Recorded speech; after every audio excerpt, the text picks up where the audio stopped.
please hit like, share, and subscribe. Now enjoy the Practical Guitarist podcast.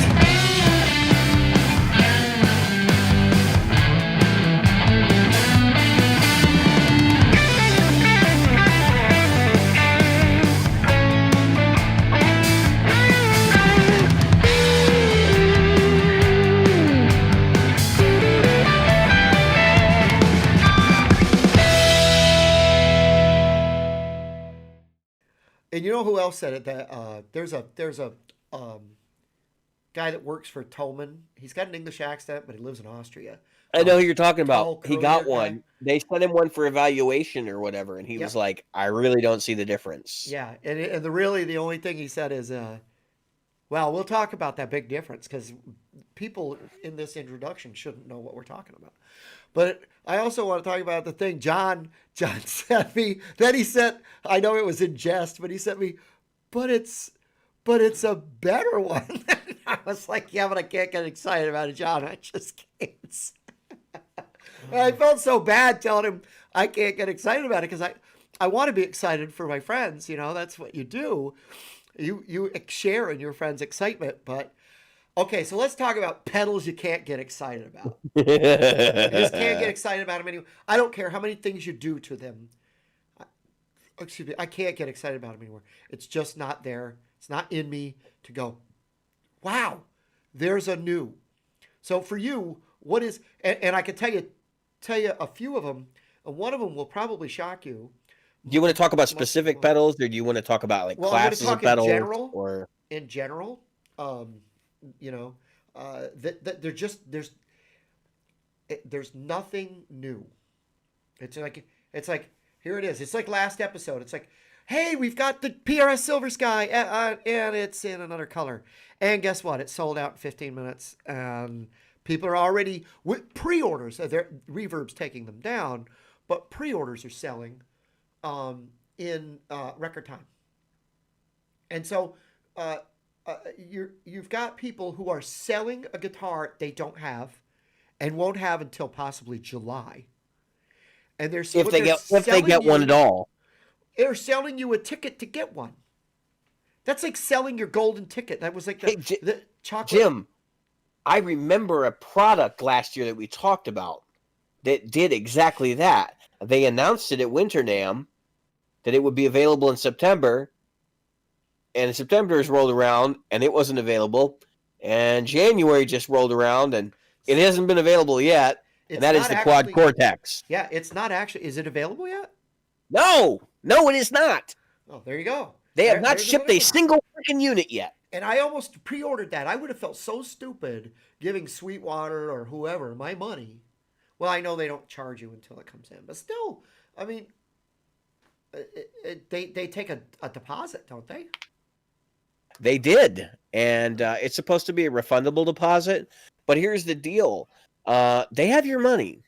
Yeah. So whether you get it back is at their mercy. I mean, they can say it's refundable until they're blue in the face. But the reality is this, they're sitting on a shelf somewhere, and nobody from the company has commented as to why they're not shipping out. In fact, the photos of them shipping on the shelf have shown up in various places. And people are like, why hasn't it been shipped yet? Why hasn't it been shipped yet? And some people are saying, oh, it's a last-minute firmware update. It's not a last-minute firmware update. I'm gonna drop the knowledge bomb on you guys. So they put profiling in this product. It is a form of profiling. There's a patent on profiling from Kemper, and Kemper has sued and defended that patent before. I have a feeling there is backdoor litigation going on between them. It's probably not in court. It is probably polite letters, but basically there's lawyers involved, and I have a feeling that they're talking about how they're going to adjust this. Yeah, they're going to have to pay for it because you don't want to throw all those things away. So you're going to have pay the licensing. Oh no! But there's a software called Thor. That is a audio. It's a guitar amp simulation software that has the same profiling technology in it, and they advertise that you'd be able to make your own profiles. And Kemper heard that advertisement and said, "No, you're not."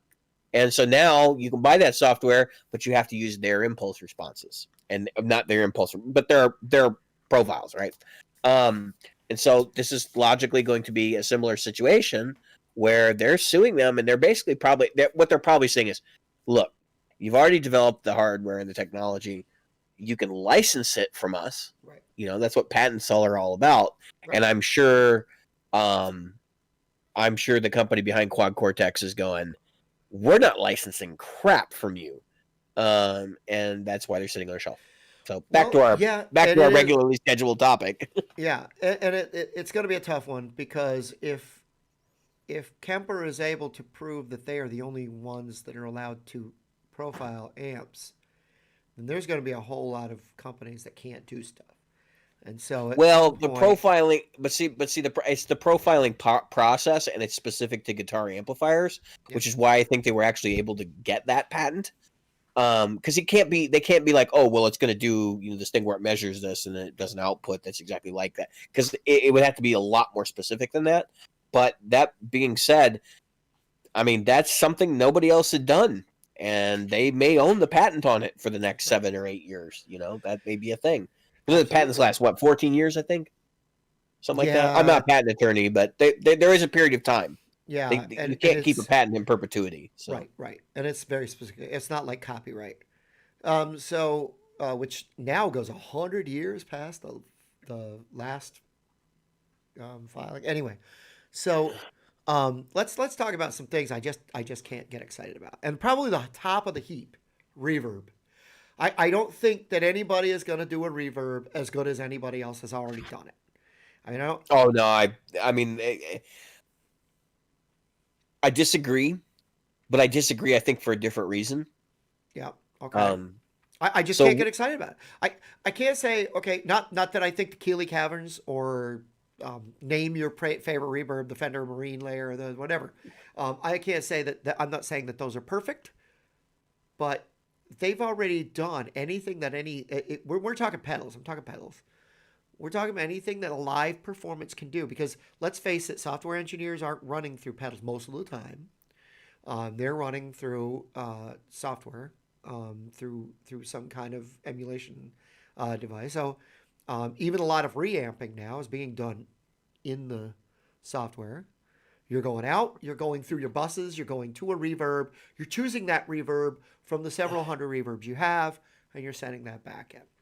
So yeah, but I think what you're mistaking here is that those reverb pedals somehow use different algorithms than what's in the studio software, and that's not true anymore. I mean, a lot of times it's like Lexicon advertises. Well, not really Lexicon. Digitech, when they were putting out reverbs, advertised that we're using Lexicon algorithms, and that was a big selling point. Was like, we're using the Lexicon algorithms. And that's kind of what I'm getting at, is like, as we get to an area where the reverbs are getting higher and higher quality, because it is a digital effect, right? Unless you're buying a Spring or some room plate, room sized apparatus like a plate, you're using, because that's not going to get used on stage.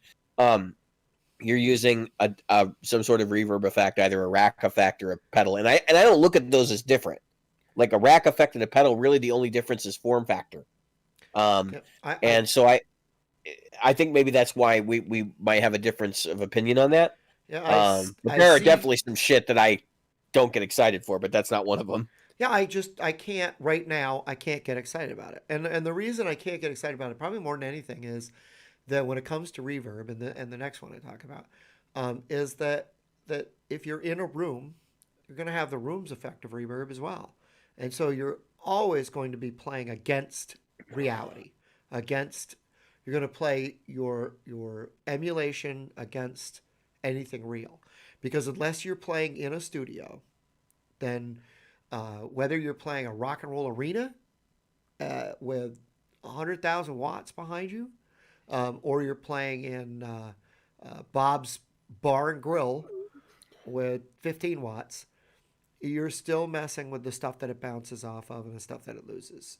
And for your purposes, like how you're using the reverb has a huge part of whether you're going to be excited about it. So I don't like, I have the Fathom, the Walrus Audio Fathom, right? Yep. I bought that as a high quality plate Hall. Yep. It has like a sub octave nice reverb and it has a high octave or reverb. And I bought it mostly because it has a good plate and a good Hall, which is basically my bread and butter. But I don't use reverb to make it sound like I'm in an acoustic space. What I use it for is actually diffusing the sound so that my treble frequencies are not focused in a specific place. It makes the sound wider. And so I will use it to smooth things out, and which means that where I have my mix knob is much lower. You're not going to hear it in a live setting. I mean, that's basically what it is. Like, it's not there for you to notice it. And so I think that's sort of like the difference between you and I on this. If I could find something that does that better, then yeah, I get excited. You know what I mean? Like, I haven't found anything that does it better, but at least not yet. But I haven't plugged into 50 million reverb pedals either. So it's very possible that that thing that does it better existed before I got the Fathom. It's not a big concern of mine. As long as I can smooth things out, that's what I'm doing with it. Yeah, so the user that sent me, it was after I had already what was it, yesterday, that I sent you this idea, this talking point, that there are some things that are just not exciting me anymore. And I'm talking about me. I'm not talking about well, this is a personal opinion. This is like an op-ed piece, right? Right. Yeah, this is an op-ed. This is not me telling facts. But so it just so happened that my friend sends me. He's like, "Oh, I couldn't help myself. I tried to stay with no gear, and he bought this. Is that what is it? What's the astral projection or whatever? Astral Destiny. Yeah. Okay. Right.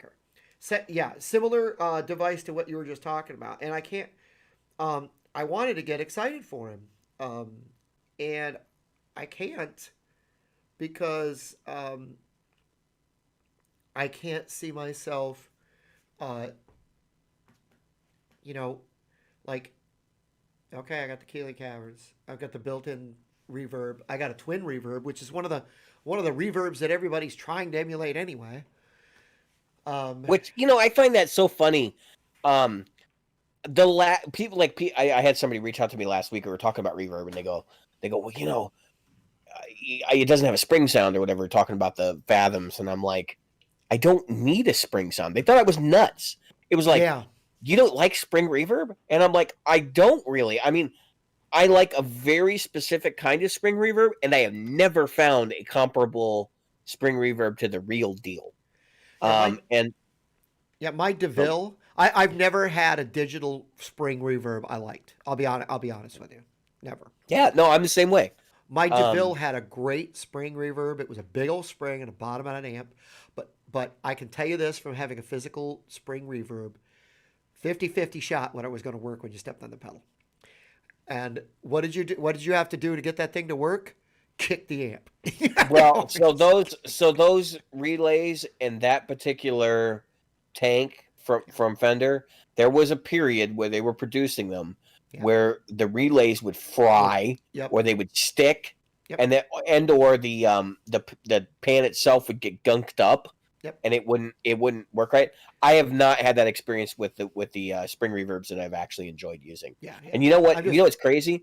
After this conversation with the person, I went and I started using the spring from the Mark V, and I was like, I didn't like it because it's a short tank. It's just a little bit. I mean, you should see the tank. It's like, but the one at the bottom of that thing. I didn't like it. It didn't get wet enough. But then I was like playing around with it, and I'm like, what the hell am I on? Like, this actually sounds really good. At least for the clean channel. It's not. I mean, you're not going to throw spring reverb on your probably the worst spring reverb reproduction digitally is Boss. I'll be honest with you. I thought that was one of the worst. In which iteration, because they're all different. Geez, that was way back. Because the one in the Katana was really good, but there was a bug. Yeah. And the one in the Katana would like randomly crash. Yeah. Well, that's real. It's just like a real spring reverb.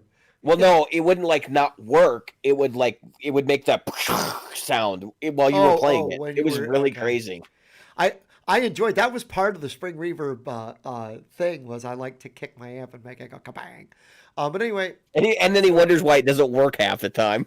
No, the amp work. That's the one thing I could say about the DeVille was that thing was a workhorse. That thing got tossed around and banged around and kicked around, and it went up on thing, it was down on stuff, it was up on top of. I used a 4x12 with it on top, so it was a 6x12. Well, people act like these amps are super fragile. No. most amps are not fragile. Yeah. The tubes in them are, but even the amp itself, like when they have problems, it's usually because somebody did something stupid, or there was something wrong with the amp from the To begin with. factory, like a bad value of something they didn't measure, and so then you've got to have it replaced over time. And usually they work. Now I know some people have had problem amps like Hot Rod Deluxes that just are continually in the shop, but it's not. That's not a typical thing. I think most amps that come off the line from most companies are That's why I was not in the surprised shop all the time. because the DeVilles, I had friends who had DeVilles, and obviously I was in DeVille forums because back then you were in the forums. Yeah, right. And everybody that was in the forums and stuff, the only people that had problems were people that would put brakes in them because they didn't do the brakes right. You know what I mean by brake, right? And they would overload the amp or underload the amp, as it were. Um, and what they would do also is a lot of people were doing tube changes, but they didn't know anything about tuning a tube, or what do you call it? Not tuning it. You mean the bias? Yeah, biasing the tube. They didn't know how to bias a tube, and if you don't know how to bias a tube, don't put a tube in. Because you really need those things to match. But if your tubes, I can tell you this: I ran that thing for 15 years. I never replaced a tube. I never biased my tubes. I didn't have to do anything. 15 freaking years that thing ran gig after gig after gig.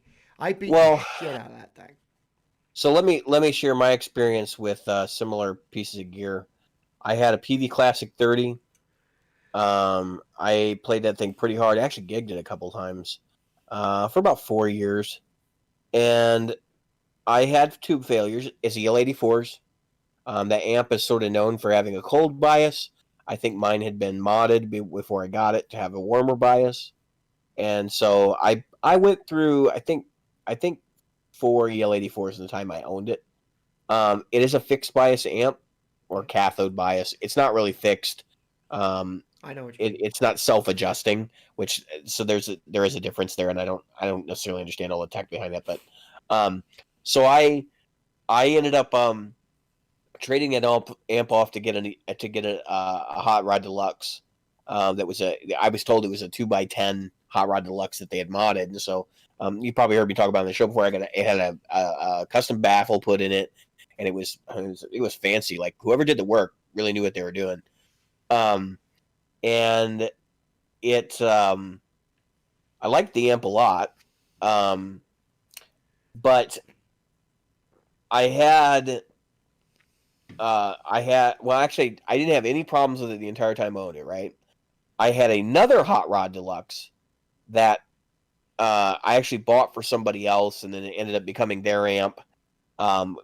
Once they paid me for it, because I knew it was like they wanted one, and so we came to an arrangement. So I had it for a little bit, and that thing was just a piece of junk. It had problems the entire time, in and out of the shop, relays, all kinds of, and we weren't beating on it. Like that's what got me. Is it like sat in one place most of the time? So it's weird. I think it just has to do sometimes with the design of the amp. Like they talked about the old DSLs with the boards warping because they get too hot and stuff like that. And apparently the HRD has had problems like that too. And I think it just depends on the amp to amp, level of how good they are. Now you had your DeVille was like what, like a 2001 or something? Yeah, it was a 2000, or it might have been a 99. I bought it in 2001, and I got it used for $500. I sold it for $500. But the amplifier itself never needed any maintenance, and the only thing that ever that I ever had to do was bang on the frickin' spring once in a while. And so, question: Were you running this thing flat out, or it was were made you in Mexico? but were you running it flat out, or were you running pretty conservative? I don't know if you'd call 5 or 6 conservative or flat out, but whatever 5 or That's 6 not. That's is. definitely not flat out. I mean, No. flat out would be like 8, 9, 10 most of the time. No, it almost never. It never needed to get that far. We talked about that before. It would max out volume wise early. It was like 4.5, 5, somewhere in there. It would just max out volume wise. So I gave it just a little more for some compression because I didn't want to buy a compressor, and because I was cheap, and so I had that thing right there. Um, I dimed it a few times. I could not. We were talking about that the other day. I could not get it to break up until I got it right up there. And we're talking full volume. I mean, that thing was up. Yeah, that's why I'm wondering if somebody had yours modded, because and it would sound It off could in have the been. group if you've owned one of these guys, but I Could have been. I honestly like that has not been my experience with those DeVilles at all. Yeah. Is that they at about 4 or 5 they're in not full saturation, but they're crunching pretty Yeah. good. Yeah. Never Um, could get it to crunch. It was so pristine. It pissed me off. And I'd have to put. Back then, I was using an MXR double shot. Did they call it double shot? It was a double delay. It was supposed to be. Yeah. And so it had, and then I went to the full tone, full drive, full two. So it had the MOSFET. So it had two. yeah, I actually liked that pedal. Um, that was a good pedal. Tube But anyway, Screamer. yeah, yeah, that's what it was. It was a tube screamer with a boost, um, and I enjoyed that pedal. But the fact is that I'd push that amp, and if I pushed it too hard, it would get farty. I mean, for a 2x12 with so much overhead, it would just the low end would just flap out on me. It sounded like a Well, elephant that had too many peanuts. You know. I mean, I think it really depends on what you're trying to throw at it too, though. Like most amps in general, I think people expect a low end that like is kind of not really existent in a live or studio setting. Well, Because you know what's the first thing an engineer does? They shove your low end. yeah. So people are like, yeah, I want this big bottom, and it's like, why? Because no one's ever gonna hear it. Like you're gonna be the only one that hears it on stage. Oh, yeah. Everybody else is Well, gonna hear this like shelves thing. yeah, no, that's so I would tend to, again, that was only if I tried to do that. And I didn't do that. But remember I was driving a Stratocaster uh, with standard single coil pickups unless I used a Les Paul. Um, and I went through a myriad of Les Pauls. If people think that I had this love affair for Les Pauls because of let me tell you something. I've owned so many freaking Les Pauls I can't count them. And one of them I had because we got to talk about Les Paul tonight, pal. Because you asked. But one of my Les Pauls I owned one of the coolest, one of the ones that people are always after. It was a studio Les Paul that was made of swamp ash. It was the Swamp Ash Studio, and this was like in 2005, 2006, somewhere in there. 2000. Yeah, because everybody thought they were going to be light. And if I They remember, Gibson made were, them out of Northern Ash. yeah, they were so. That thing was so heavy, and I couldn't get any. That was when I found my amp farting out because I couldn't get any clean anything out of that version of the Burstbucker. For some reason, it just I couldn't back it off enough. I'd get a little volume out of it, and it would just crush. And it might have been because I was so used to playing a Strat that the Les Paul was doing that. But anyway, so I got rid of that one. I've had I've had probably a dozen Les Pauls. It's taken me a while to settle on this one, so I I don't. probably had about a dozen Strats. So Like, the more I yeah, and think about it, I'm like, God damn, I've owned a lot of guitars. Like, yeah, I only I own had that two right one. now. I only had that one Strat for, Jesus, 3. No, I take it back. I own 3 right now. I have 3 17 Strats right years. now. Yeah, 16 years. Yeah. Yeah. I was the second owner of that Strat. I bought it $500 used. I sold it for 800. So, but again, it's not a guitar I'm proud I sold, but it was an American standard. There was nothing special about it. Absolutely nothing. And after a while, because of the neck, the American standards at that time, they didn't. I don't know if they nitroed them well or whatever, but that neck always got sticky. And No, they nitro at all. oh well, They there you didn't go. nitro. If you buy anything that's standard from Fender, they don't spray anything with nitro unless they tell you they do. That thing's Um, got nitro. Oh, actually, uh, that's no, that's a Poly, that's isn't it? yeah, but it's a what do you call it? Satin neck. Is that so? Yeah, Super light. but it doesn't really matter. But they don't. I mean, that's really rare that Fender does anything production nitro. There've been a couple guitars, like I think the Eric Johnsons are nitro, and that's just because the price point. I'm really shocked that Gibson is still spraying nitro. To be completely honest with you, but I think that's been a thing that they've always touted. The funny part is the nitro they spray is not the nitro from the 1960s. No, it's like a whole new like it's just so they can say they spray nitro basically. You know what I mean? It's not really the same thing. Yeah, PRS is doing the same thing. Yeah, I mean it's exactly the same thing. They add elastomers and stuff to it that they didn't even exist back in the 60s. But anyway, so things you can't get excited about, pedals specifically. Yep. You can't get excited about. So, I'm gonna share Can I share my first one? Okay. Yep. I'm still going pedals, but yeah, go ahead. Yeah, no, that's what I'm talking about. Pedals. Yep. Tube screamers. Oh yeah. I don't care. I don't care what effing tube screamer. It could be. I honestly don't even care about the brand that does them, and it's not because it's not a useful pedal. Like some of the dudes I absolutely love play tube screamers, but it's just like it's been done to death. Yep. If you can't find what you're looking for in a tube screamer already, I doubt anybody else is going to come up with something that's going to somehow improve it.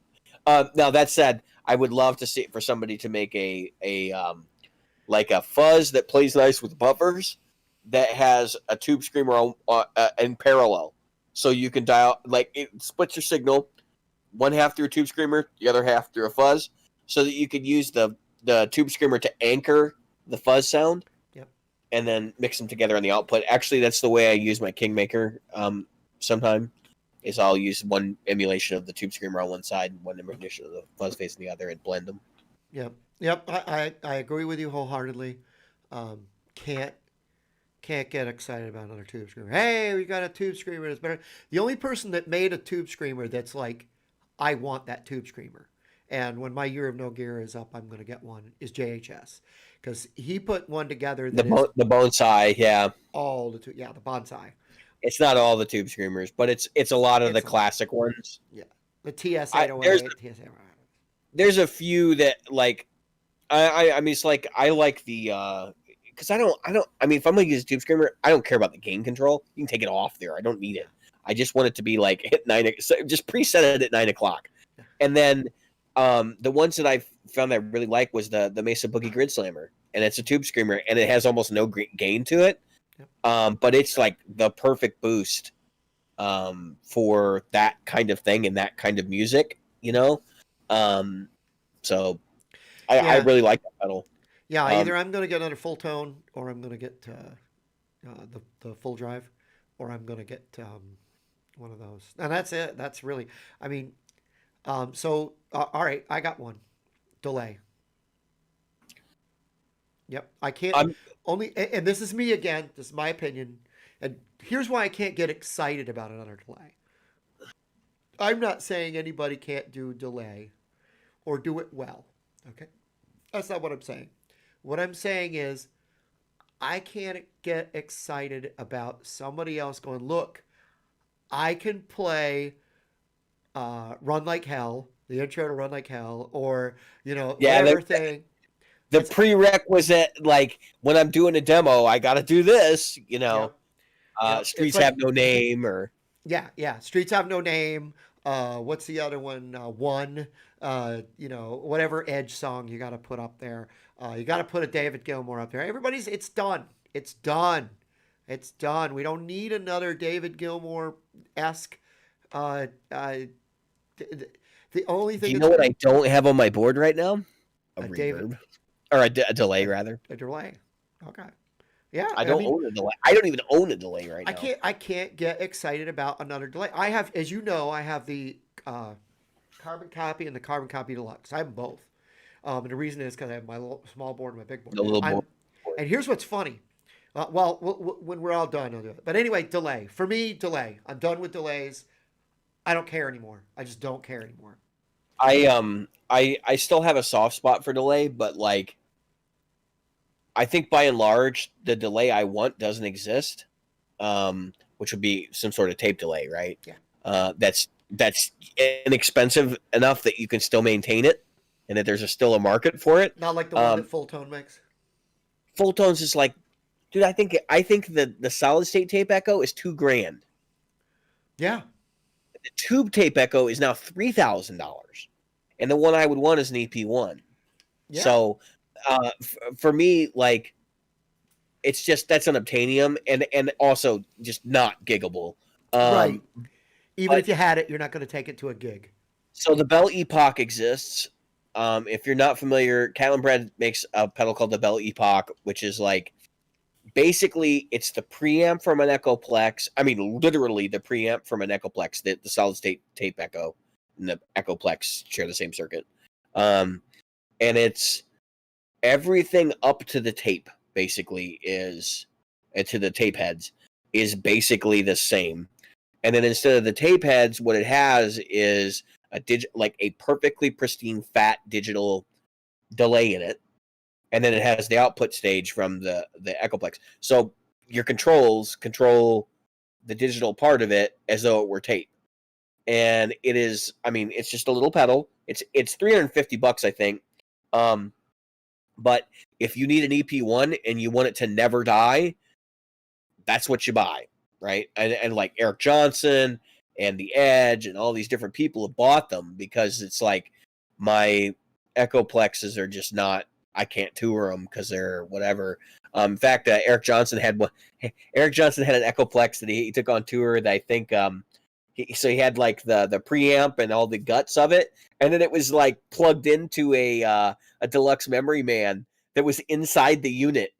So that was his Echoplex for that tour because his Echoplex, one of his Echoplexes that he liked, wasn't working, and they just said, "Well, we got this was a solution. It sounds good, and I get all the bonus juice of the power amp and all that, or the preamp that's in those things." So I just like something about Bell Epoch would get me excited, but when I hear Josh Scott brought out that the delay for the cheap pedals, like I was mildly like, oh yeah, it's a cheap delay, but then at like the same time I'm like, it's just another digital delay. I honestly, like, most of the time you have to be doing something pretty freaking special to get me excited about pedals nowadays, and delay is rarely the one that I'm like, oh yeah, that's great, I want that. The Bell Epoch I'm looking at, and of course the Analog Man delay, because everything else on my board is damn near Analog Man at this point. It might as well be a delay too. I almost went full Keeley, so yeah. And so I've got a mixture of Keeley, MXR, a lot of MXR, Boss, and Wampler. I'm going to take my Blues Driver off my small board and put it on this board because I'm kind of craving the Blues Driver. But anyway, so okay, how about another pedal? Are you ready? This one's going to shock you. This is the one that's going to shock you. Probably that I not. can't get excited about. You ready? And then we're going to go to guitars I can't get excited about. Because there's a lot this year that everybody's going, oh my God, I can't believe they're doing that. I'm like, whatever. Okay, here we go. Ready? Distortion. Yeah, I mean, I haven't bought a distortion. Well, it's not even overdone. It's just that they're so lifeless. Yeah. I think most people who buy distortion pedals buy them to replace the sound of their amp. Yep. You know what I mean? And so for me, it's like, no, I'm not going to waste money on that when I know I need a different amp. But I have one distortion pedal. I have a DS1. I have the Ibanez Smashbox, but that's something I don't even remember I have it most of the time. Would you call the 5050 a distortion pedal? No, that's an overdrive. And would you call the Wampler Paisley Deluxe is not a distortion pedal? That's a drive. No, those are overdrives. Anything that's like really touch sensitive, like drive pedal or like distortion pedals, are like the AHX Metal Muff, the Ibanez SD9. That kind of stuff. Once you get into they usually say distortion on the box. The rare exception to like quality distortion pedals that I do like are like Rats. Yep. I think, and I wasn't a big fan of the Rat, but I've tried a couple in the last year or so. Some different people have had them, and I'm just like, I'm kind of looking for a Rat, but it's got to be the right one. And they cross so much ground. They go from overdrive clear to fuzz. So it's kind of a weird pedal in that it is a distortion technically. Yeah. But it's it kind of goes into the other spectrum. Yeah, I'm not excited about distortion pedals. I'm fortunately or unfortunately, I just got interested in fuzz as I went into my year of no gear, so I'll be doing a lot of research because I do want to pick up a new fuzz pedal when I come out of my year. Vemoram. Look at the Vemoram fuzz. There's a few of them been looking at JHS's three new ones. They got the tone bender or something, and they've got I'm trying to get my hands on one of those Boss tone benders when they start showing up. It's hard to get. I've got my local dealer is trying to order me one. I don't even know what it's going to cost me, but I'm like, I guess I'm all in at this point because nobody knows what the cost is. I'm like, dude, get me one. If you can get one, I'll buy it. Watch, it's going to be $700 or $800 for one pedal. Yep. So let's talk about guitars I can't get excited about. Ready? Another T-style guitar. I don't care. I just don't care. Oh my God, Schecter put out another T-style guitar. Oh my God, ESP put out another T-style guitar. Oh my God. Yeah, I mean, and I totally get where you're at with that one because it's like the most basic freaking thing on earth. It's not hard. Hardtail bridge, T-style body, whatever radius neck, and that's the only honestly, that's the only difference between Telecaster A and Telecaster B is the electronics and what's the neck radius. That's right. And obviously sometimes, I mean, don't get me wrong. I know it kind of goes against what I said last week because I am excited about seeing the new Chrissie Hynde Telecaster, but I'm not excited about it because it's something they're doing. Oh wow, look at how different this Telecaster is. It's because it's a Chrissie Hynde Telecaster, and I am a huge. When you asked me Telecaster player, I didn't think Chrissie Hynde, and I'm like, yeah. That's a Telecaster player, and you know what? And when it comes to we talked about Josh Smith. He's got the new T-style guitar coming from Ibanez, and a lot of people they were excited about it until they saw the freaking price tag. It's only coming out Prestige, at least right now, and it's only coming out with a $2,500 price tag, and it's got a lot of people going, God bless it. I mean, don't get me wrong. I'm not saying it's not worth it. I'm not saying that it's that. Martin Miller's is $2,500. I mean, actually, I think it's more than that. I think it's closer to $3,000. Yeah. And I just kind of laugh because I'm like, well, what did you guys expect? He's not Steve Vai. They're not going to make him a Gem Jr. No. I mean, that was never going to happen. No. Now there will be a premium version of the Josh Smith. That's right.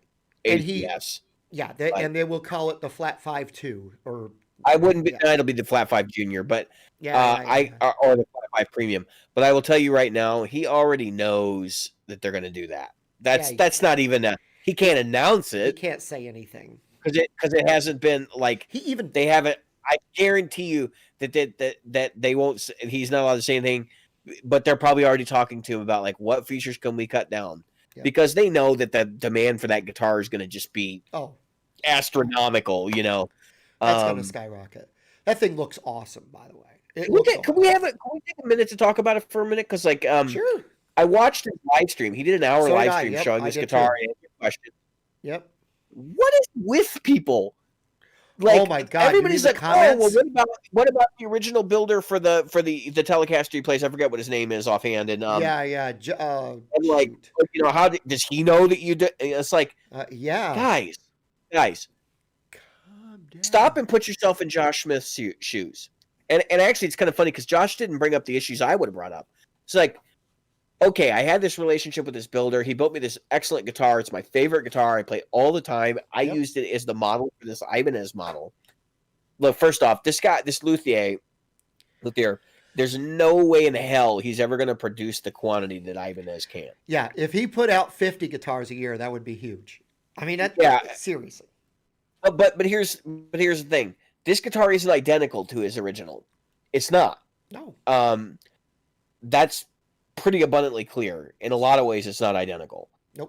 It has some similar. It has some similar heritage, right? But it's not. Right. And this is what bothered me the most is people are like, well, this was the greatest guitar on earth. Now this, and some of those people in that live stream probably bought guitars from that builder. They paid probably $5,000-$6,000 to get a guitar from them, and now they feel like they've been sold down the river, and this is why they're getting kind of pissy about it.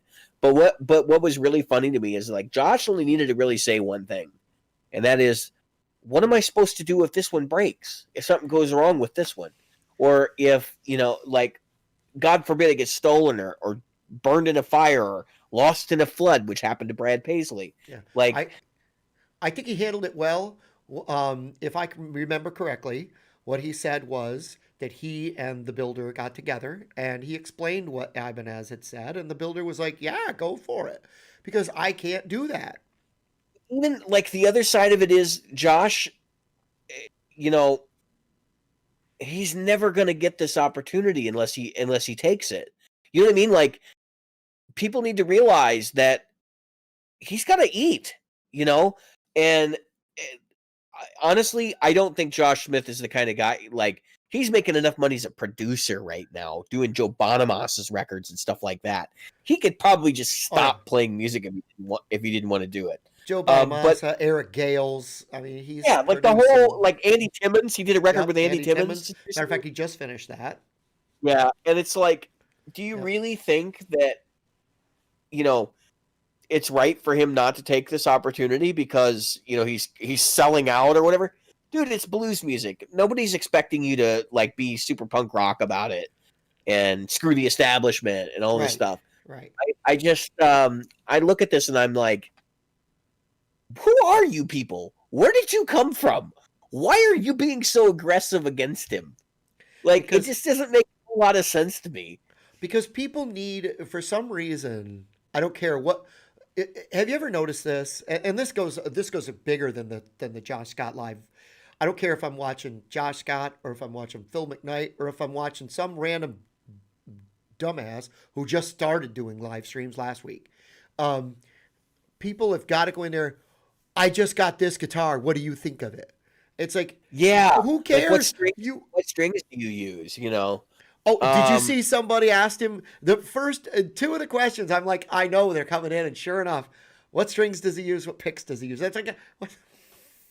I want to get as close as I can to you, and I have no money. So those are the things I could actually alter in my setup. You know what I mean? Like, that's basically what that is. Can I stroke your beard?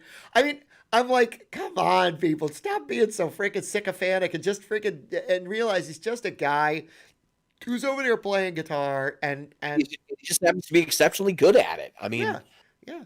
And he does it from the minute he gets up to the minute he goes to bed. He's constantly playing. He's constantly doing stuff. He's constantly learning.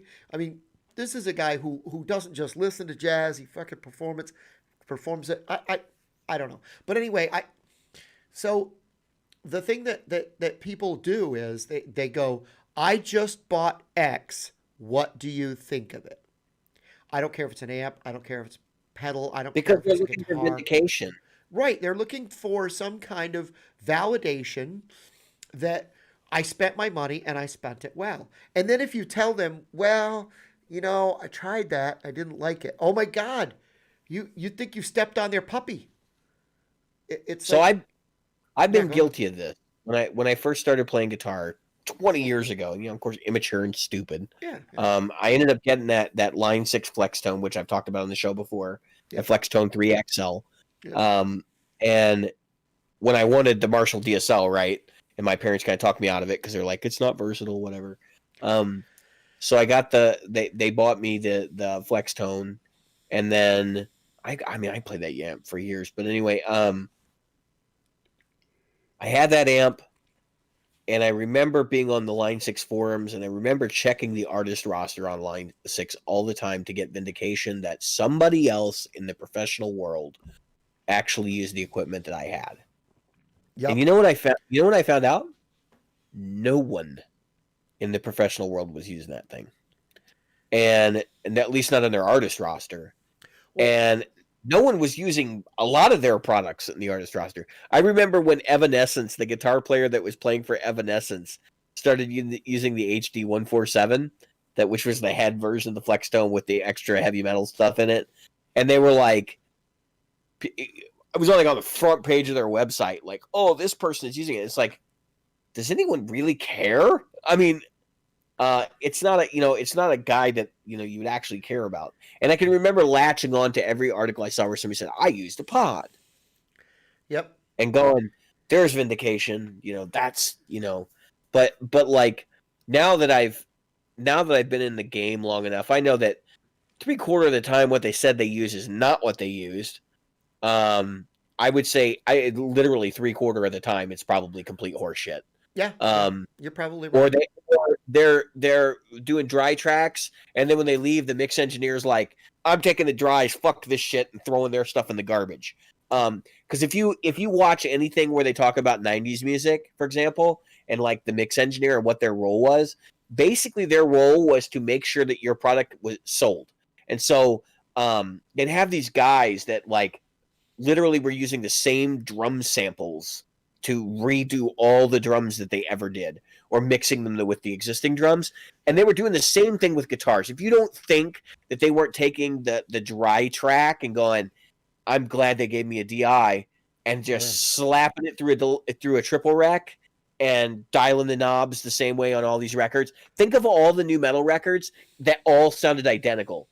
That's exactly what was going on. There was like 2 mix engineers doing all of them, and they were doing the exact same things for every record. Yep. Because they knew it sold, it was a winning formula, and they were the mix engineer, and they got the last right of refusal. So those guys were like, just give me the dry tracks. We don't want any. I mean, they would get these crazy mixes that were supposed to sound a certain way, and they were just going, nope. We're not doing that. You got dry tracks. That's all I need. Yeah. And just throwing out, the baby with the bathwater. Well, the truth is, I mean, I'd see in Guitar World, a guitar player, I'd see these guys that would have the line 6 in the racks and they were paid to do that. It was that, but when you're playing and you want the vindication of what you have, what was funny is, this is what's really funny. So I wanted to play a Stratocaster, right? I was like, I got to get a Stratocaster. So a friend of mine said, go play every single Strat, get your hands on them, buy the one. Yeah, and find a good one. Right. And he said, as soon as you find the one you like, buy that one. Don't let them talk you into another one. Take that one home. Don't care about the color. Don't care about just buy that one. And I probably played, I went to, I don't think we had a Guitar Center yet in Albany. But we had several guitar stores that I went to, and I went to several. And there was this dinky little shithole on State Street. I want to say it was State Street, down by the Colony Center Mall. And I went over, and they were just, it looked like a house that somebody gutted, and they put guitars in. That's how small this was. It was Adirondack Music. Never forget that. I walk in, I said, hey, I'm looking for a Stratocaster. They go, we got one. We got one. And they were so the lead guitar player for China White worked there. Now, I don't know if you ever heard of China White, but that was I've heard of the band, but I'm not familiar with big metal band. He was giving lessons there. And he came up to me and he goes, hey, I got this. He was selling guitars too. He goes, hey, I got a guitar. It's very unfortunate what happened with him. He passed away young. But anyway, he says, I got this Strat. It's a really good Strat. And I have the feeling it was his. But anyway, yeah. The guy behind the counter who was this, he was the typical mom and pop. Everybody thinks that mom and pops are like these great places, but he was the typical guy who would sell, snow to a Eskimo, snowballs to Eskimos. So he was a bullshit artist, but the China White guy goes, I'll give it to you for $500. And so the guy couldn't do anything because it was marked at $700. Right. And he goes, I'll give it to you for $500. And he sold it to me for $500. I walked out the store. I walked into the car, and it had the shaped fender instead of the rectangular. Yeah, it had the old airplane. I call them airplane cases. Airplane case, and it had fender across it, and it had no room for anything. If you had a strap, you better have another bag because you couldn't put any. You could put picks in the little area that went underneath the neck. Yeah. It was like this underneath your neck. Because the thing was shaped like that, and so I had one of those cases recently. Actually, did you? Yeah. And that guitar did me well. It got banged around and pushed around and shoved around, and you know, dude, I gotta be totally honest with you. Like, this is gonna shock a lot of people who are listeners who are in my age right. group, but like when I started playing guitar, you could get an American Standard for $750. Yeah, yeah, brand new. They're double that in price now. Yep. And so when so this American Standard, like I said, I took it out, and so then I'm watching players, and of course the second I buy a Strat, everybody I liked was playing a Les Paul, and I was like, wait a minute, I thought everybody was playing Strats. I thought I was jumping on the bandwagon because this was my foray into playing almost primarily electric guitar. I'm Yeah, because 30. until that point you were mostly a vocalist who played acoustic guitar. Right. I played acoustic, and I had a big old Samick that I played. It was a jazz box, and I played that thing forever. But anyway, so the only thing I didn't like about my Samick was it had one of those bridges that could move, and so Yeah, intonating it, I had to like kind of glue it down type thing. I had double side tape, held it down, a lot of which people did that. it wasn't good. But it was a good guitar. It's just that part of it wasn't good, especially when you change strings and you don't know anything about that. And you change the strings, you go on it, and you're like, "What? Yeah, Why am I out of tune? What's going on?" And somebody goes, "Intonation." I go, "What the hell's that?" Because I had been playing acoustic my entire life. right. You never worry about that. Like it's Yeah, it's insulated when you get it set up, and it stays insulated because there's yeah. nothing to move Other until than your neck shifts, and then you take it in and they fix it. Yeah, other than Um, my Sterling, whatever they called it, the Silvertone from Sears, my Les Paul, and my V2, everything else in my life was a regular old acoustic, and so I was an acoustic player. So here I am, 36 years old, 37 years old. I'm buying my first uh, uh, Stratocaster, and so you would have been that about was my age, what's that? actually, which is you would have been Yeah, my age, yeah, which is kind of interesting. Like when you think about it. yeah. And so then I was playing through a Flexstone because Mars Music went out of business locally. And I ran down to Mars, and they were like, "Here's the amps we've got for sale." And I was like, "I need one that I can play with a band." And oh yeah, and I later I found out that the freaking jerk off who sold me that amp then went to work at Guitar Center, and he was an asshole there too. But he was just trying to make his commission fast, and he saw a sucker who didn't know anything about the amplifiers, and sold that amp before it went down again. And I think I may be wrong on this, but I think there was a time period where like Guitar Center employees got extra commission for certain products. mhm, And I think Line 6 was one of those products yeah, at one point. Because that was very much the Nick, experience I had when I got the, mine. Was like I'm willing to spend more money on something else, but they're like, here, let me show you this fancy the, thing. okay, so the fact is, and this still happens in some stuff. The companies will give us bonuses based on if we can pump out enough of them personally. So if you Yeah. can sell a lot of that item, but you've got to sell a lot, which means you're really pushing that item hard. But anyway, so I got that, and it didn't play that well, and so I took it to. And this is a funny story. I took it to another guitar store, and I said I want to get rid of this. And he goes, "I don't even take Line 6. That stuff is garbage." He was just selling outright. He goes, "What do you want?" And I said, "I need a Fender DeVille." And the other guy in my band had a 4x10. He goes, "You're playing with Danny Watson, right?" I'm like, "Yeah, I don't know how you know that, but yeah." And he goes, "Here's a 2x12." He goes, "You don't want to be playing the same thing as him. You just sound the same." He says, "You don't." He already plays a Strat, and even though he's playing a Deluxe, the Deluxe and your Yeah. Strat don't That sound enough. 410 is going to sound different than the 212, and He goes, right. "Here, take this, and you need a full tone, full drive too." And that was how I got the full tone, full drive too, and the DeVille. Was this guy who goes, "This is if you want a Yeah, DeVille, but dude, you're at $500." but dude, can I be real for a minute? Like Yeah. that's what you get from a mom and pop that's actually like credible. Is like Yep. you go in and you'll say like I'm doing this or whatever. And they're like, this is what you need. Just get Yep. these three things and be Yep. on your way. Yep. And you're So like, oh no, you plug them all in, and you're like, holy hell, they're right. he sold It's me a like TU2, a TU2, a full tone drive, a patch cable, all the cables I needed. He made sure I had the now they're one spots, but it was a different thing back then. yeah, power Um, supply, right? yeah, with the gang He goes, yeah, this will gang out, so you can take this, and then if you ever buy another pedal, and of course I went down the pedal route just like everybody does. Yeah. But yeah, and then I took it to the thing and I plugged it in, I turned it on, and they go, yes, volume, yes, so we can hear it, and that was what I needed. But Yeah, I but mean, that is yeah, you hit the nail on the head right there. The mom and pops, if they're doing you right, they're selling you, and Guitar Center too. If you get the right salesperson, yeah, you get the right salesperson or somebody's in the right frame of mind there, you can have the same experience. But right, they're selling you what you need. So you've got to be willing to say. Here's the things you've got to say when you walk into. I don't care what store it is. They got to know your budget, because without knowing your budget, look, they're going to sell you the moon. Anybody's yeah, I trying to mean, say. you walk in, you basically say, "I got this much money. Here's what I'm looking for." In a sense, like, and that can be as simple as, I'm in my first gig. I've never really been in a band, and like, this is what I've got already, Right, and this and this is is what where I I need. sort of need to be, and here's how much money I have.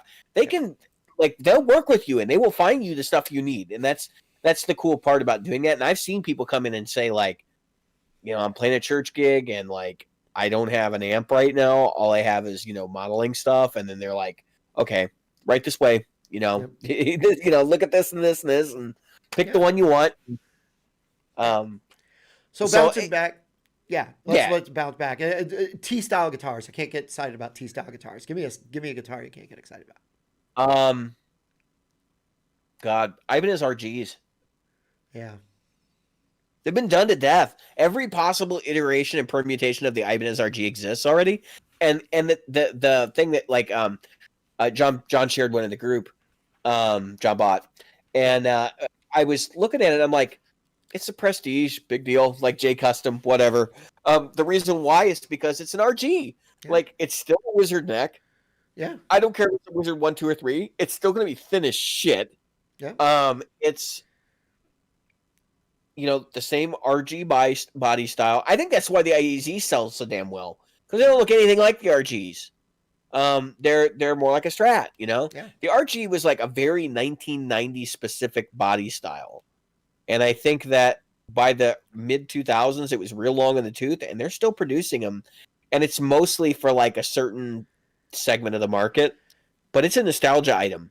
Yeah. And I think Ibanez started to realize that when they started seeing sales go up for things like the Tallmans, when they brought those back, they realized maybe we need to investigate some more vintage style designs. And they took a look at the market, and they said, what's really good at selling right now? And they said, Sir. So they started knocking off Sir. Yeah. That's what the AZs are. That's what the AZS is going to be. And I wouldn't be surprised if you don't see Ibanez making some sort of Les Paul alike. It'll be an Ibanez specific design, but it'll be aimed clearly at Les Paul players. And I could see that. On down the line. I don't think it's going to happen right away. There's not a lot of Les Paul players in popular music right now that are like shaping the market. A lot of people have gone over to Fender style guitars these days, but I don't see that continuing long term. I mean, the market always ebbs and flows. So That's it's point. that's what I was about to say. Every time I get a guitar, wait, Jim's playing that. Don't play that. Well, here's the reality, though. Like, why does anyone care? I know. You know what I mean? Like, I don't care when anymore. you're But I'm young, just saying it's funny. but when you're young and you first start out, like, that's what you look at, right? Like, what's other people doing? And I'm to the point right now where I'm like, I don't really give a shit what other people are doing. I honestly don't care.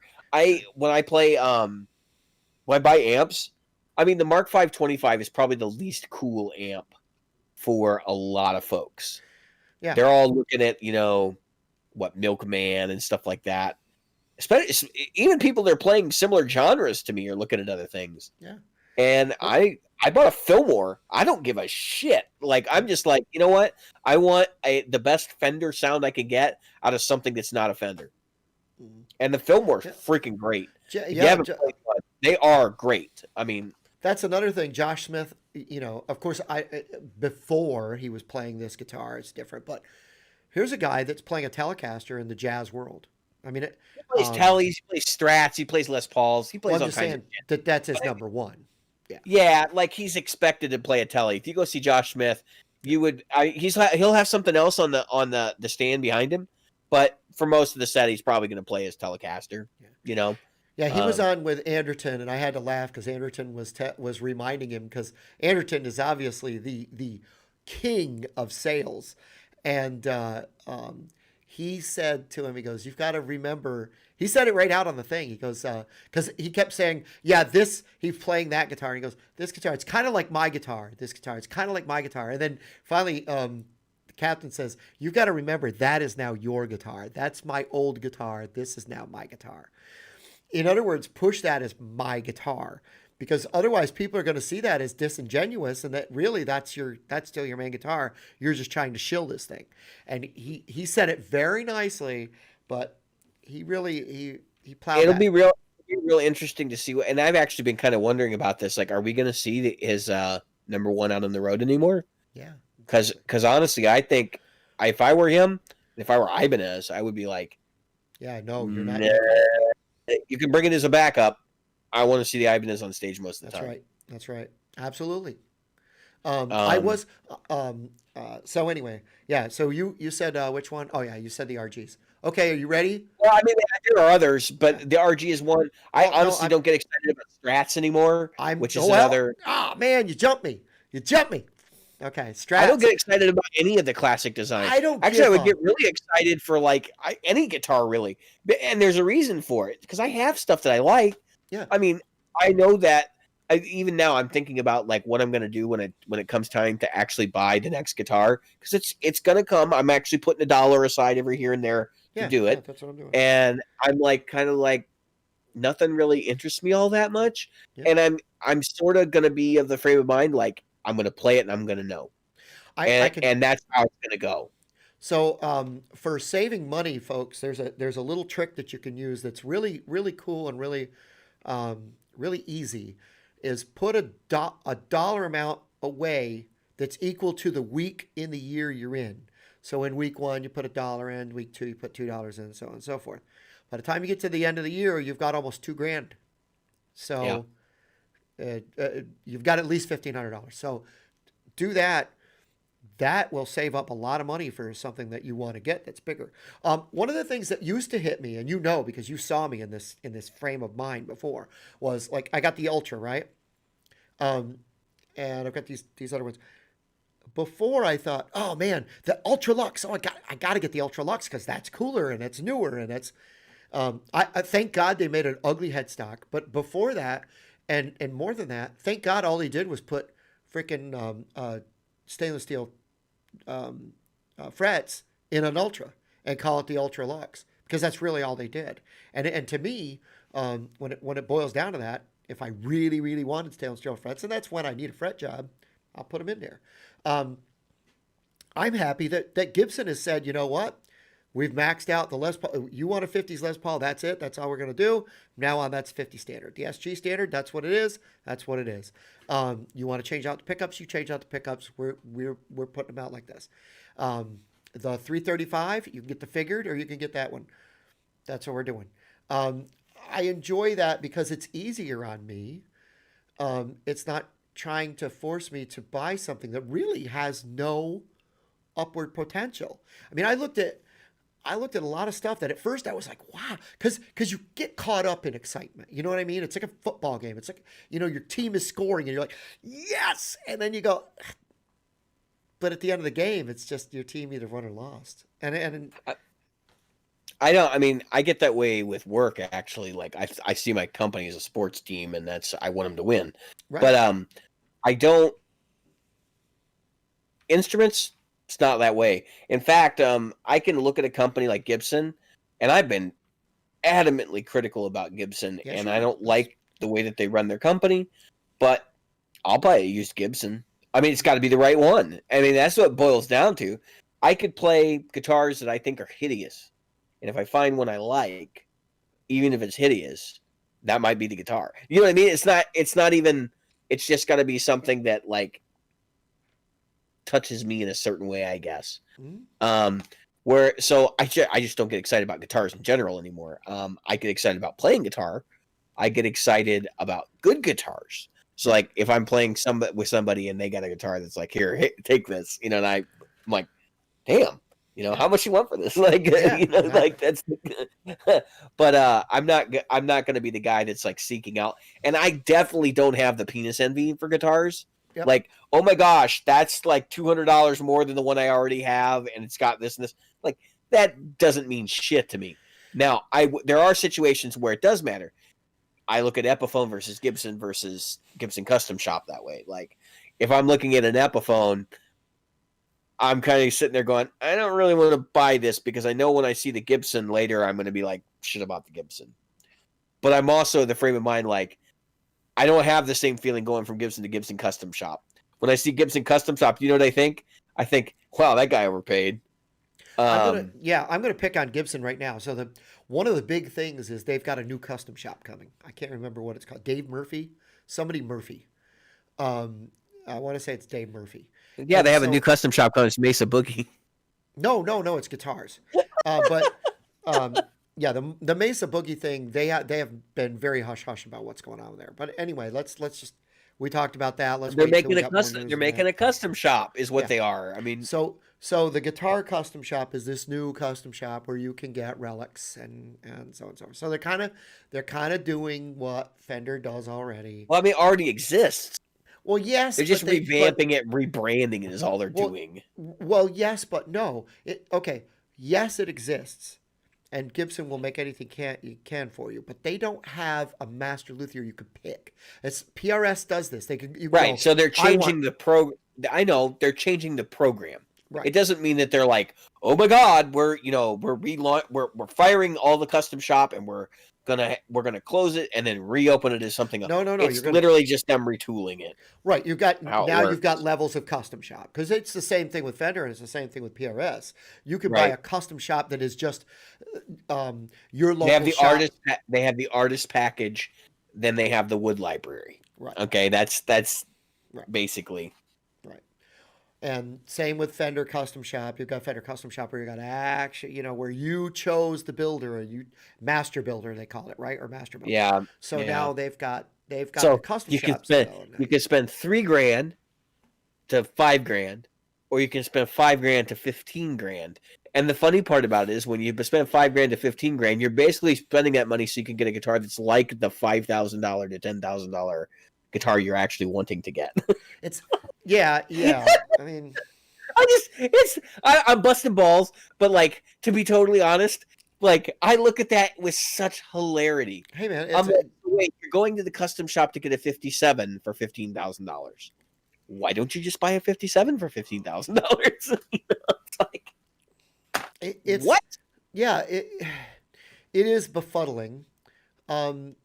But I'm sure there's reasons. I'm not the person buying them. I'm not the target audience.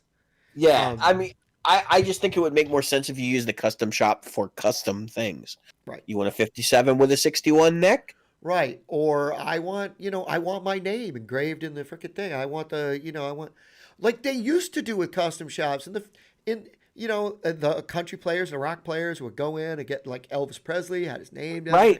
Right. It's audacious, but it's not. I mean, they'll do that stuff now. Yeah. But I think the charges are so much money for it that no one does it. No, they go out to third parties and do it. Right. If they're going to get that kind of work done, they go somewhere else. Because I know that that Fender has said they will make literally any guitar for a price.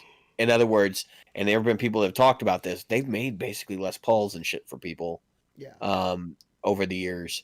Yeah. But it's done in a very specific way. Yes. It's like, done in a very you don't go out and show this off kind of thing. Yeah, so I mean you can, but you know what I mean. I don't think they put the Gibson name on it, but I'm saying that like they have done things that are like that's a custom shop from Fender. Do you remember when Sir made a big deal of how they were going to kind of do a 59 Les Paul? They did that. They did their Les Paul, right? Yeah, that went away real fast. But anyway, I would love to know right now because I've been looking at Heritage. This is the last thing about Les Pauls. I would love to know right now where the lawsuit between them and Gibson stands. Heritage? because Gibson sued Heritage for violating, their trademarks. And the funny part is they had a long-standing agreement going back to like 1989 or some shit. Yeah, when they took over the factory. where they had basically paid Gibson and were paying Gibson a certain amount of money per year to continue to produce guitars that had the same silhouette. Yeah. So now I'm kind of like, I'm wondering, like, why did that happen? Well, so we know Heritage changed hands, but twice. It's like, does that null and void that agreement? I mean, I'm not a lawyer. Does that null and void that agreement? Possibly. Depends on whether or not it was an agreement that was made between two parties that it was not extendable. You know that. So yeah, I know. If it's not transferable, so to speak. Yeah, I mean that really just has to do with the legal language of the document. Was the agreement with the parent company, or was the agreement with Heritage Guitars? Exactly. Because even if they have a parent company and the agreement with the Heritage Guitars, it's still valid. And there's a lot of legal tape there. Yeah, but I would suspect that it might have been a legal department fuck up. Yeah, it's very, very possible that it was like one of those things where they're like, whoops. Yeah. And then that's why we haven't heard anything about it. I mean, that's why Happy Birthday to You is now in the public domain again, or for good, is because somebody went, whoops, forgot to file that piece of paperwork. Hey, what was that in my pocket? Oh, shit. Right, I wouldn't be surprised if Heritage, like, politely sent them a copy of the agreement and was like, maybe you forgot. Like, let me explain how this works. Yeah. So, but maybe Heritage has agreed to pay higher license fees. I don't know. I will say this: they're comparable in price on each other. Heritage is actually slightly more expensive. They might have also had a time frame on that original agreement. There might have been, you can do it for 35 years or whatever. Yeah, maybe a renegotiated licensing, and now you've got to come back and renegotiate because it doesn't make any sense. If I'm the company that holds the cards, I'm not giving you lifelong lease on this thing. I am going to control. Hey, I can come back for more money. I'm pretty sure there was money changing hands annually based on the sales figures, but it was. I mean, I don't. Maybe they're looking to renegotiate, and that's what this is really about. But it's just kind of funny to me that's like a thing. Yeah, here's the thing about Heritage, and this is whether you love Heritage or you hate Heritage and whatever in between. Heritage don't have the resale value of a Gibson. I'm not saying they have the value. They don't have. Here's the reality: Heritage isn't as desirable as Gibson. Right. They may be better guitars, and I think for a lot of players they are better guitars. But the reality is, you're not Gibson. You don't have the pedigree, and you don't have the buy-in from professional artists, and so that's right. It's not as alluring. Which is why I kind of laugh at all these lawsuits that Gibson's dishing out. It's just like, do you really think anybody wants to be playing Dean? I've said a bazillion times before that if suing a Chinese company for creating fake Gibsons is ridiculous, because guess what? A person that's going out there not going anywhere is not buying a Gibson. It doesn't matter how many times you shut it down. Those people are not buying Gibsons. And who cares what they are in the used market, truthfully?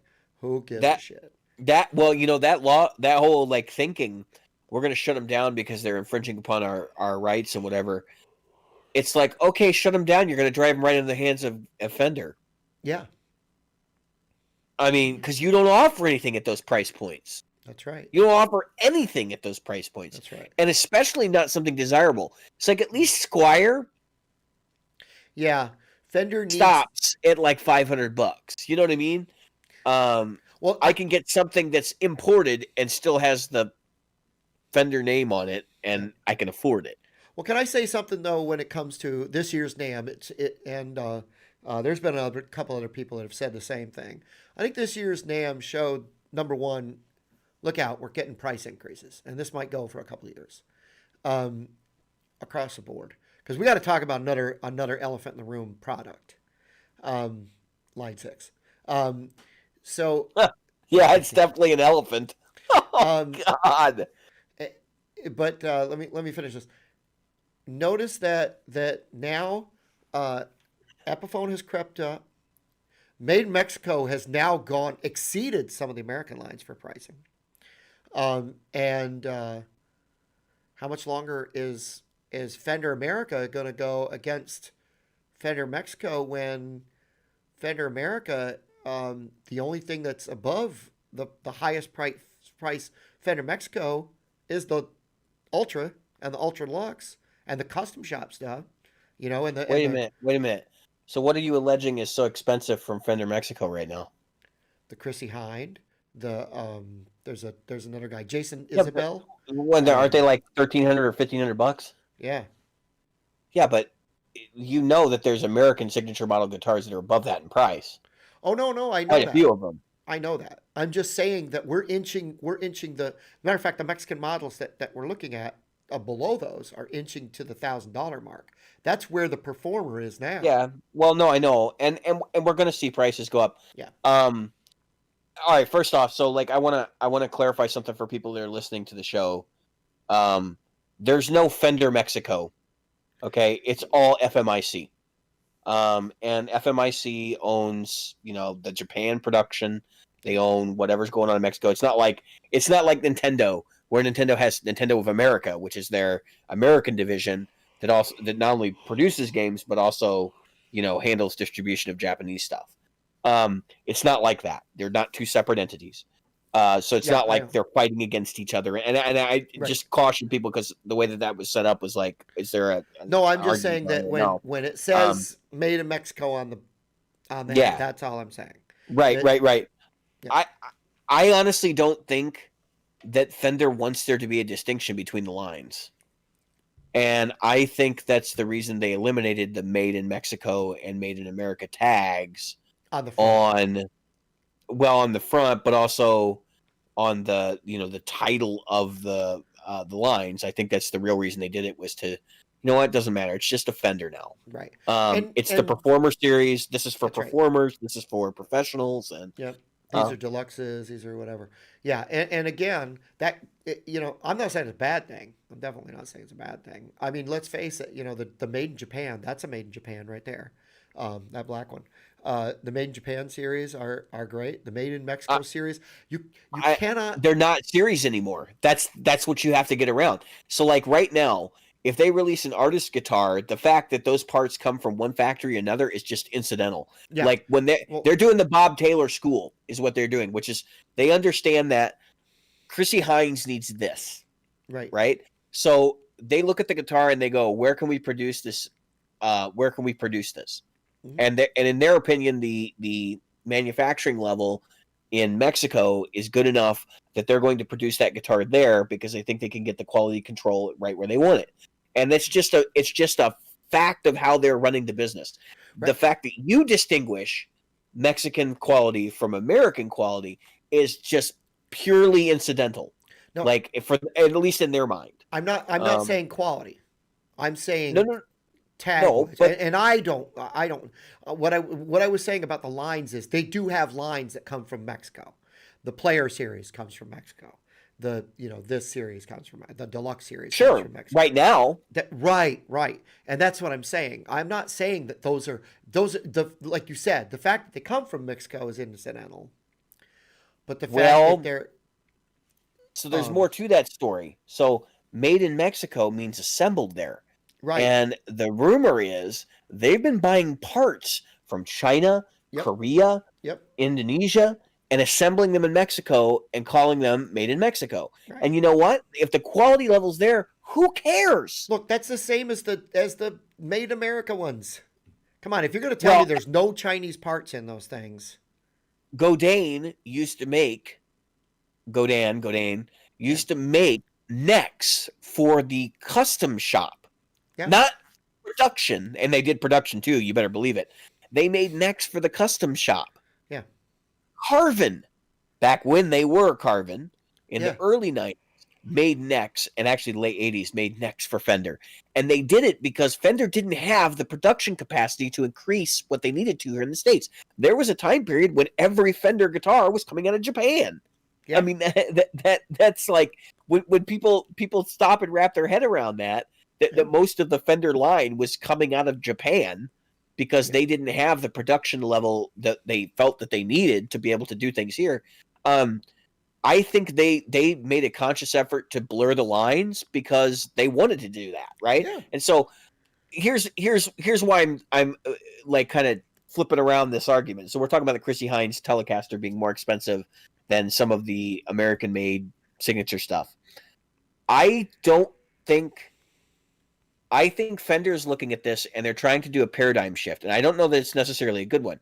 I am not going to pretend like the guitars that are coming out of Mexico are the same as the guitars that were coming out of the United States. Now, at some point in the future, they may be, and I think that's a long-term strategy for them, but they're only 5 years into this game, at max, of playing this, like, let's see how close we can make the price point fit the guitar all the way up the top of the line, so that it doesn't really matter where it's produced. But for you and I's perspective, because we came from the old school of looking at the American Stratocaster as being the top end, and when they were distinctly different and not just based on price point, right. Like where I can remember they had different bridge saddles, they had different pickups. The pickups were totally different between the Mexican line and the American line at one point, and that even the body routes were different.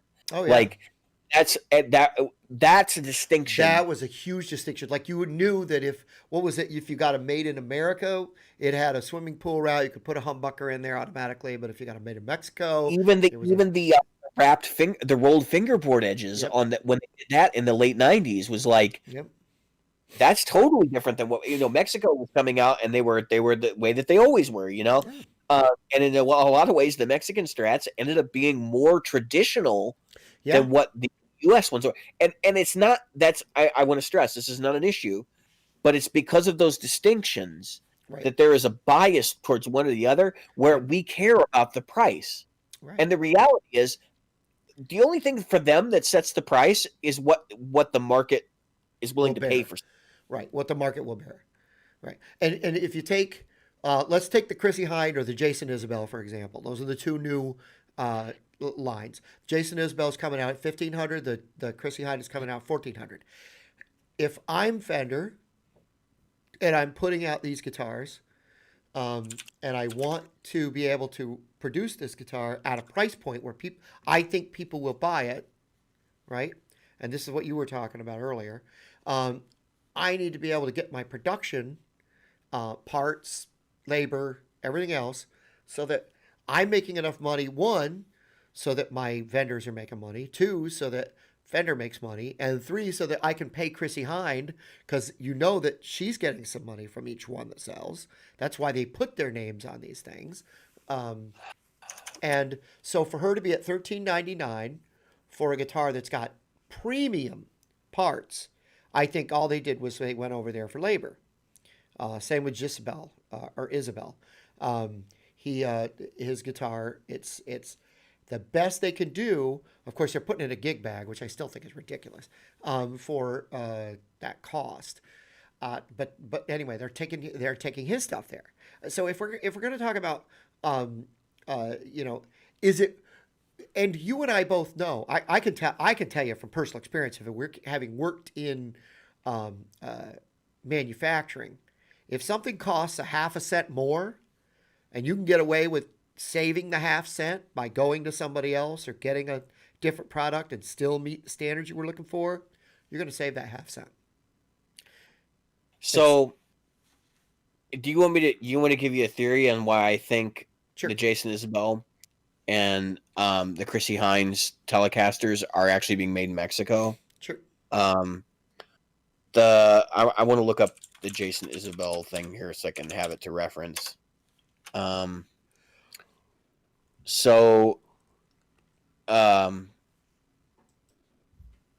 course, Jason Isbell's been around for a while. I sort of feel like the market for those bands. So Jason Isbell's 41, right? Chrissy Hynde's obviously older. But I think that I think they've done their market research, and they know that the people that are going to buy those two guitars are people that are younger and don't care as much about country of origin. Yep. And so that's why they were able to push their production down there, even though they figure the quality is probably going to be basically the same as a comparably priced USA, because they know that there are also going to be people that are like, older who'll pick these guitars up off the rack and play them or whatever. They know that they have to be there, but they're not the group of people that are going to be like, that's not American. You know what I mean? It's kind of like, and if you think about it and you think about their audiences, I don't think they're the group that would be like super pissy about not being American. Now, if it was like, and I know this is going to sound really bad, but if it's an Eric Clapton Strat being made in Mexico and being sold at the prices of the American Eric Clapton Strat, the older generation is going to be pissed because they're going to be like, what the hell? Like everything that gets outsourced to Mexico is shit. But here's the takeaway, right? From somebody's grown up in the years of NAFTA, right? I look at this situation and I go, your cars come from Mexico and South America, and ain't anybody bitching about the quality of cars today. All the older people I know that have got cars, the only thing they bitch about is they can't work on them. But like, in terms of how long they run, ask your parents, if you're my age, if you're 36 or younger, ask your parents how long their carburetor powered car from the 80s ran. Right. You know what I mean? Like that. I don't think anybody's sitting here complaining about the products they get from South America and Mexico. Now, China, that's another conversation.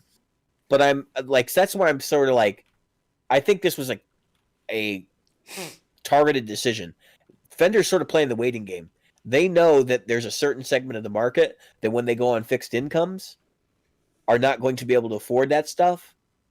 And so those guitars won't be the premier stuff. I remember when they used to market the Eric Clapton Strat like really hard. You'd see every iteration of it that came out, and like, it's not a thing anymore.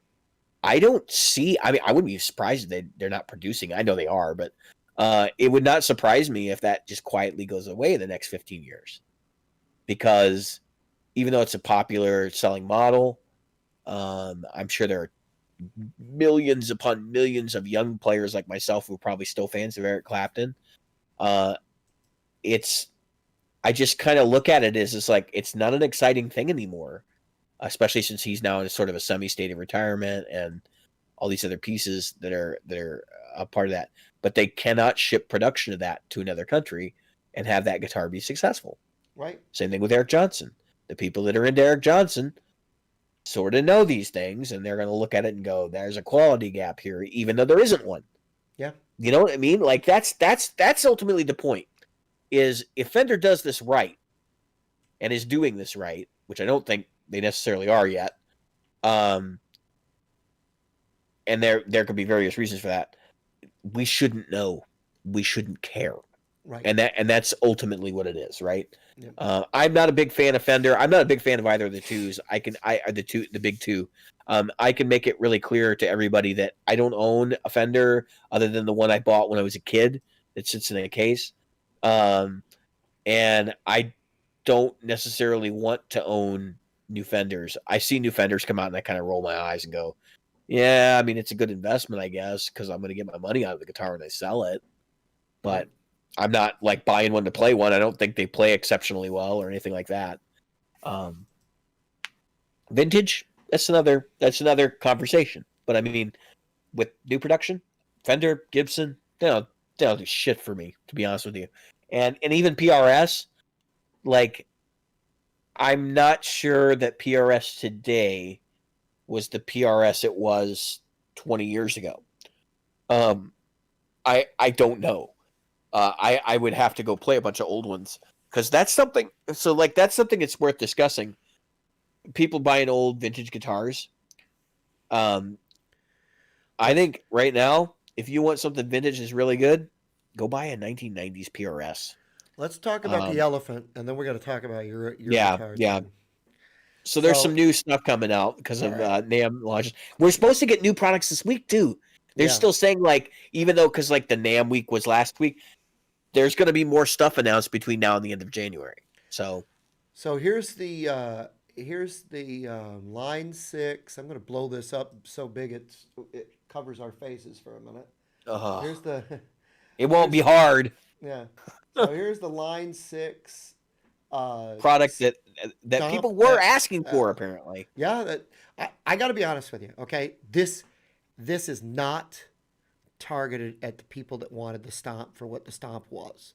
Small form factor, simple buttons, stick it on the thing. That is not who they're for. They're targeting people like me who were like, I can't use this effing thing because it's only got 3 buttons and it's too small. I'd rather have this for my board because now I can take just this. I don't need another pedal. I'll just take this. And so this, I'll put my wah on it and I fire this up and I'm done.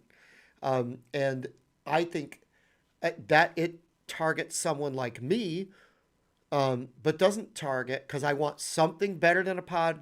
What's the new Pod Go? I want something Pod Go. Higher end than the Pod Go, a little more quality, a little more punch in the face, a little more processing power, a little more of this, a little more of that.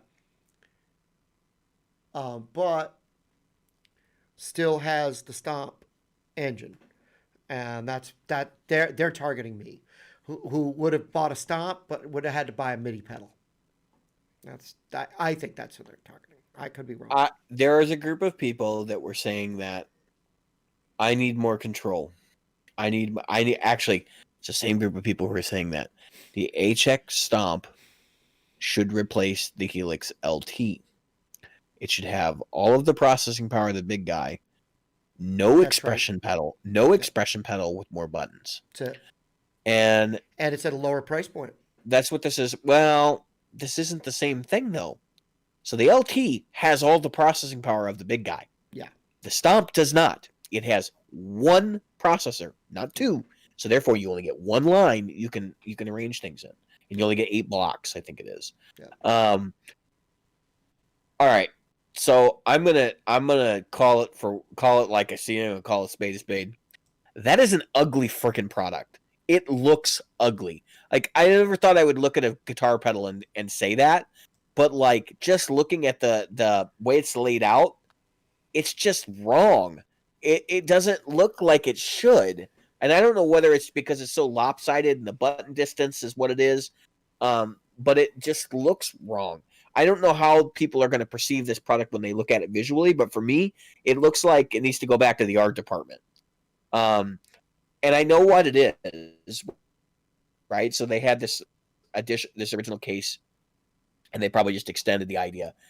I think what this should have been, and I'm gonna be brutally honest, they should have made a foot controller, a MIDI foot controller that actually like butts right up against the unit with a very small patch cable. Maybe it's a solid patch cable. Maybe it's just a piece of metal or aluminum that wedged on there is for people who had an HX Stomp. And here's why. This is $750 for 6 fucking buttons. That's all it is. We looked at it, a friend of mine who actually has an HX Stomp, and we went, he immediately goes, well, maybe it's got more ins and outs.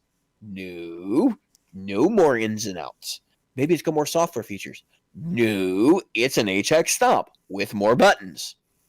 This was so like, don't get me wrong, right? Buttons are expensive. Like the switches that they put on these things, because I'm sure the capacitive switches, right, they're not cheap. And I'm looking at this unit and I'm going, guys, we didn't need this. I'm kind of like looking at it from the perspective of maybe even just a little tag strip with 3 other buttons with the LEDs that communicated with the existing Helix would have been nice. I don't think they necessarily needed to put was it 4 buttons or is it 4 buttons or 6 buttons that they added? Is it 4? 5. Is it 5? Because I'm not looking at the picture, so I couldn't remember if it was 4, 5, or 6. The 2 biggest omissions for me on this product, which immediately just kill it. No XLR. What the hell were they thinking? They got this big ass new case, and I can tell you right now, if you've ever worked in computers, you know that the damn board and everything that's in this unit is maybe like an extra inch longer with a daughter cable for the extra foot switches, and it's like there's probably nothing underneath them. Which is why I'm sitting here kind of scratching my head and going, why didn't you use the extra real estate in the pedal to put a damn XLR plug on it? like, oh well, it does balanced out, but not via XLR.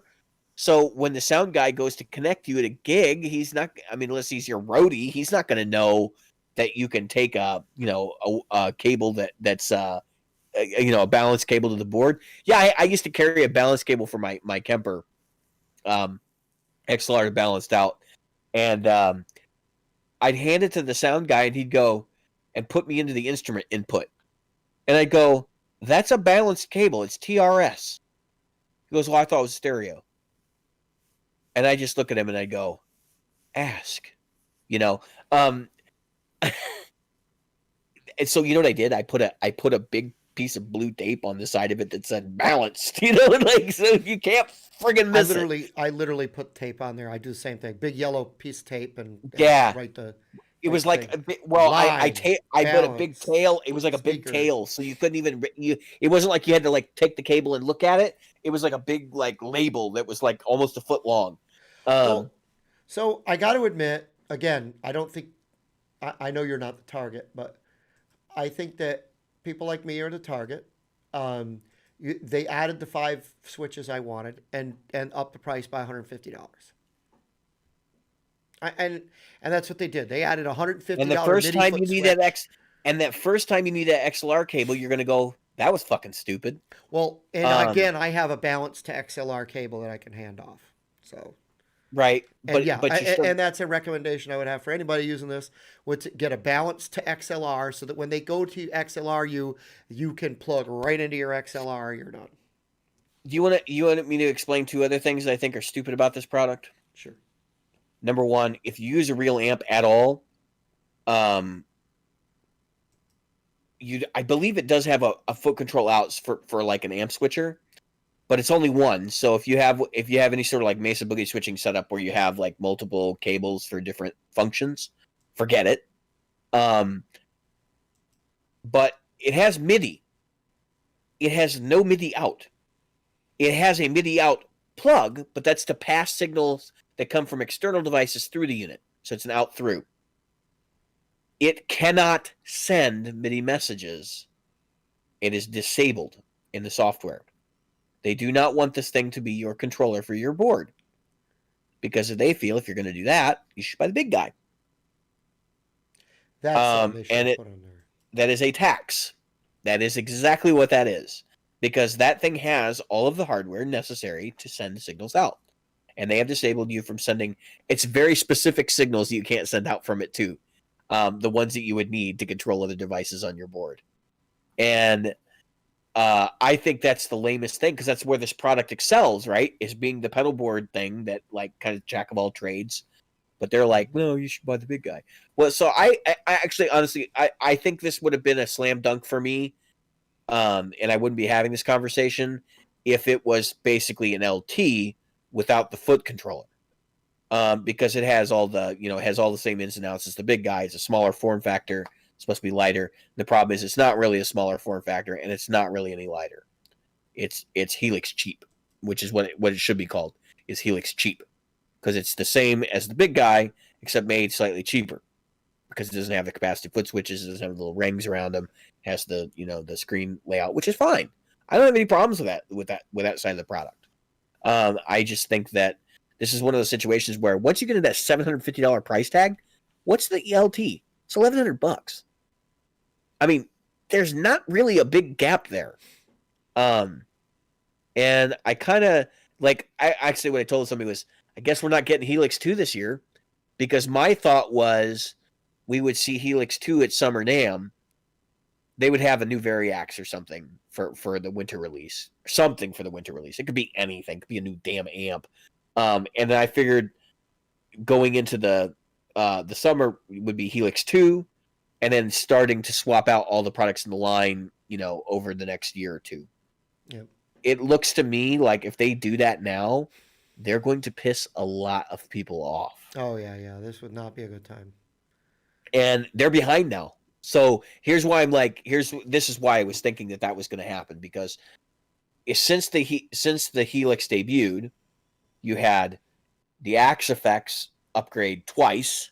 Yep.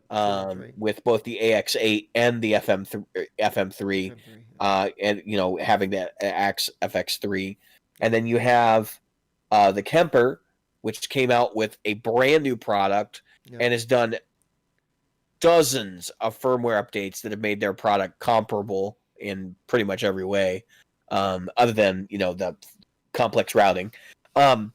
And now you've got Quad Cortex entering the market space, which is going to give them a run for their money when that finally shows up, if it finally shows up, which I'm confident it will eventually show up. And I'm kind of like looking at this and going, you guys are going to lose some market share real shortly because your price is too high on the Helix right now. They need an intense price drop on the big guy in order to compete with. They really should be looking at Boss and going, our product is now 5 years old without a major update. We should be about $100 or $200 more than the GT1000. And that should be and the GT1000 is what, $1,000? I think it's $999. And I've seen it go for as little as $750. So, in fact, I think I saw one marked at $650 at one place. It would be interesting to see where they end up falling price point wise if they did a market analysis. But I have a feeling that all of the used prices are being propped up by the new prices, and that if they drop the price to $1,200, I have a feeling that the price on the used stuff goes down to $700. I mean, the perceived value is based on the new value, and the new value is steep. And you and I talked about that when you bought your Helix. Yeah. Was that the new value on these things was just outrageous right now. Super high. And $1,700 for the big guy now. When I bought mine, it was $1,500, and I thought that was actually pretty pricey for what I got. In retrospect, I felt like the Kemper was overpriced, but I felt like the Kemper, was not nearly as overpriced as the Helix was. I felt like the Helix was an $1,100 product that was overpriced by about $700. I felt like the Kemper was a $2,200 product, depending on where you buy in the range. I felt it was a $2,200 product that was worth $1,700. Yeah. So, it is what it is. Yep. But I totally get why you would be excited about this thing, but you've owned a Helix. This isn't any different than what you've already owned. Oh yeah. I'm just saying that if I was ampless, this would probably be the direction I went. Not that I'm going to, obviously. But I'm trying to counsel people. I'm not buying anything. I'm not buying anything, so it's right. It's easy for me. This decision is easy for me. It's a no for me, dog. I'm just trying to say, I'm counseling people more and more on the differences between why you should go modeling and why you shouldn't. And there are definitely reasons why you should. Yep. But there are definitely reasons why, hey, stop and think about it before you do it, because I think people have a tendency. Derek Durant's in the group was talking about. He was looking at getting the Katana the 2. and he's got an Artist right now, and he was looking at getting the Artist Mark II. And I would admittedly, I was having this conversation, and I wasn't totally well versed in what the Artist brought to the Mark II brought to the table. But my initial impressions were based on the Katana Mark I and its Artist amp.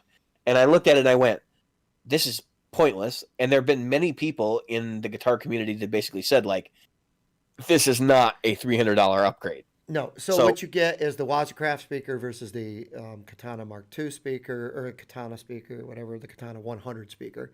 And you get, they move the control panel from the back to the front. There you go. That's what you got. Yeah, well, I mean, and it's supposed to be Class AB, but it's solid state. It's like, guys, this isn't a freaking tube amp. So this is the hilarity of the idea of a Class AB solid state amp. In tubes, Class AB means one tube takes half of the waveform and the other tube takes the other half, so that they can be more efficient, and therefore you can get more power out of your amp. Yep. Whereas in solid state, what the hell does that even mean? Yeah. I mean, obviously it means that they're doing the same thing in solid state circuitry. So some solid state circuit is doing this, and Yeah, some and solid some states are solid just state. doing this to be more efficient. And But it's still got the limitations that solid state amps have, yeah, which is that if you again, turn them up, they distort like shit. yeah, again, I'm not. I can tell you that even the guy, there was a guy in Austria who works for Thomann, who did one of those things, and he said point blank that he doesn't really sure why he loves it because of the controls on the front. That's it, and the Waza speaker, which are the I only think things you got. He said, but why does it exist at that price point? You're in tube amp territory. so. We covered the Katana 2 when it came out, and you can go back and find that episode. I don't know which one it was, but it's worth bringing up, and that's what I want to preface for a minute. I had some sage advice that I gave to Derek, and that was and this is something I encourage all of our listeners to think about when you're looking at a product that's an upgrade from what you already have. Right. If you are looking at the new version and you're going, man, I really wish I had X. Yep. And X happens to be, a thing like, oh, well, this one sounds better or whatever. Or it does, or it allows me to do something I can't currently do with mine that was something I was always looking for to begin with. I encourage people to take a step back from the product because they obviously are looking at the new one with some disdain for the old one. In other words, and I think what I told him was like, if you're looking at the new one, you clearly don't like the old one. And if you're worried about, and actually, if you're worried about tweakability, which was part of the conversation, because he didn't like having to connect to his computer, if you want the new one because it's more tweakable and you feel like you need that tweakability, ask yourself the question, is there a product that can do it without having to have the tweakability? Right. Because I find that especially with modeling products, people will run at the new one so fast because it's like, well, it's going to let me get closer to what I'm looking for. Then ask yourself, are you getting what you're looking for out of the current product? Because if you're not, don't just look at modelers. Stop, take a step back. Because I'll let you take over a second. But here's the example. So I had somebody I was talking to a while back. They said, I want the best plexi sound I can get out of the Helix. And I go, well, is that like your main thing? Like, what are you playing? They're like, yeah, this is what I do. And I said, then maybe just sell your Helix and get a plexi. Like, if you don't care about anything else and you're pissed because that's the sound you're after and you're having trouble getting it, you have the wrong product. You don't buy a modeler to do one specific thing in a very specific way. That's why you buy the amp, right? Now, if you're buying it because I just need a close approximation of a plexi, I need a close okay, you're in the right ballpark. But if you're buying it because you're like, this is the sound I'm after and I'm really only going to use these two settings, sell it. That's why I sold the Kemper, because I realized it does so much more and I'm not going to use any of that crap because I've already basically settled on what I want. You know what I mean? Like, it just gets to this point where I want to say this in very not nice terms, but it's a circle jerk. Yeah, you're chasing your tail. Yeah.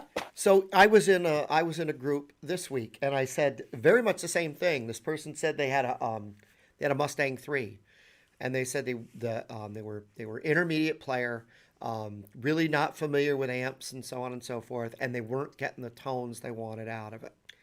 And I said, you've got a decent amp for what you're doing. You're just not trying hard enough to get the tones you're trying to get out of it.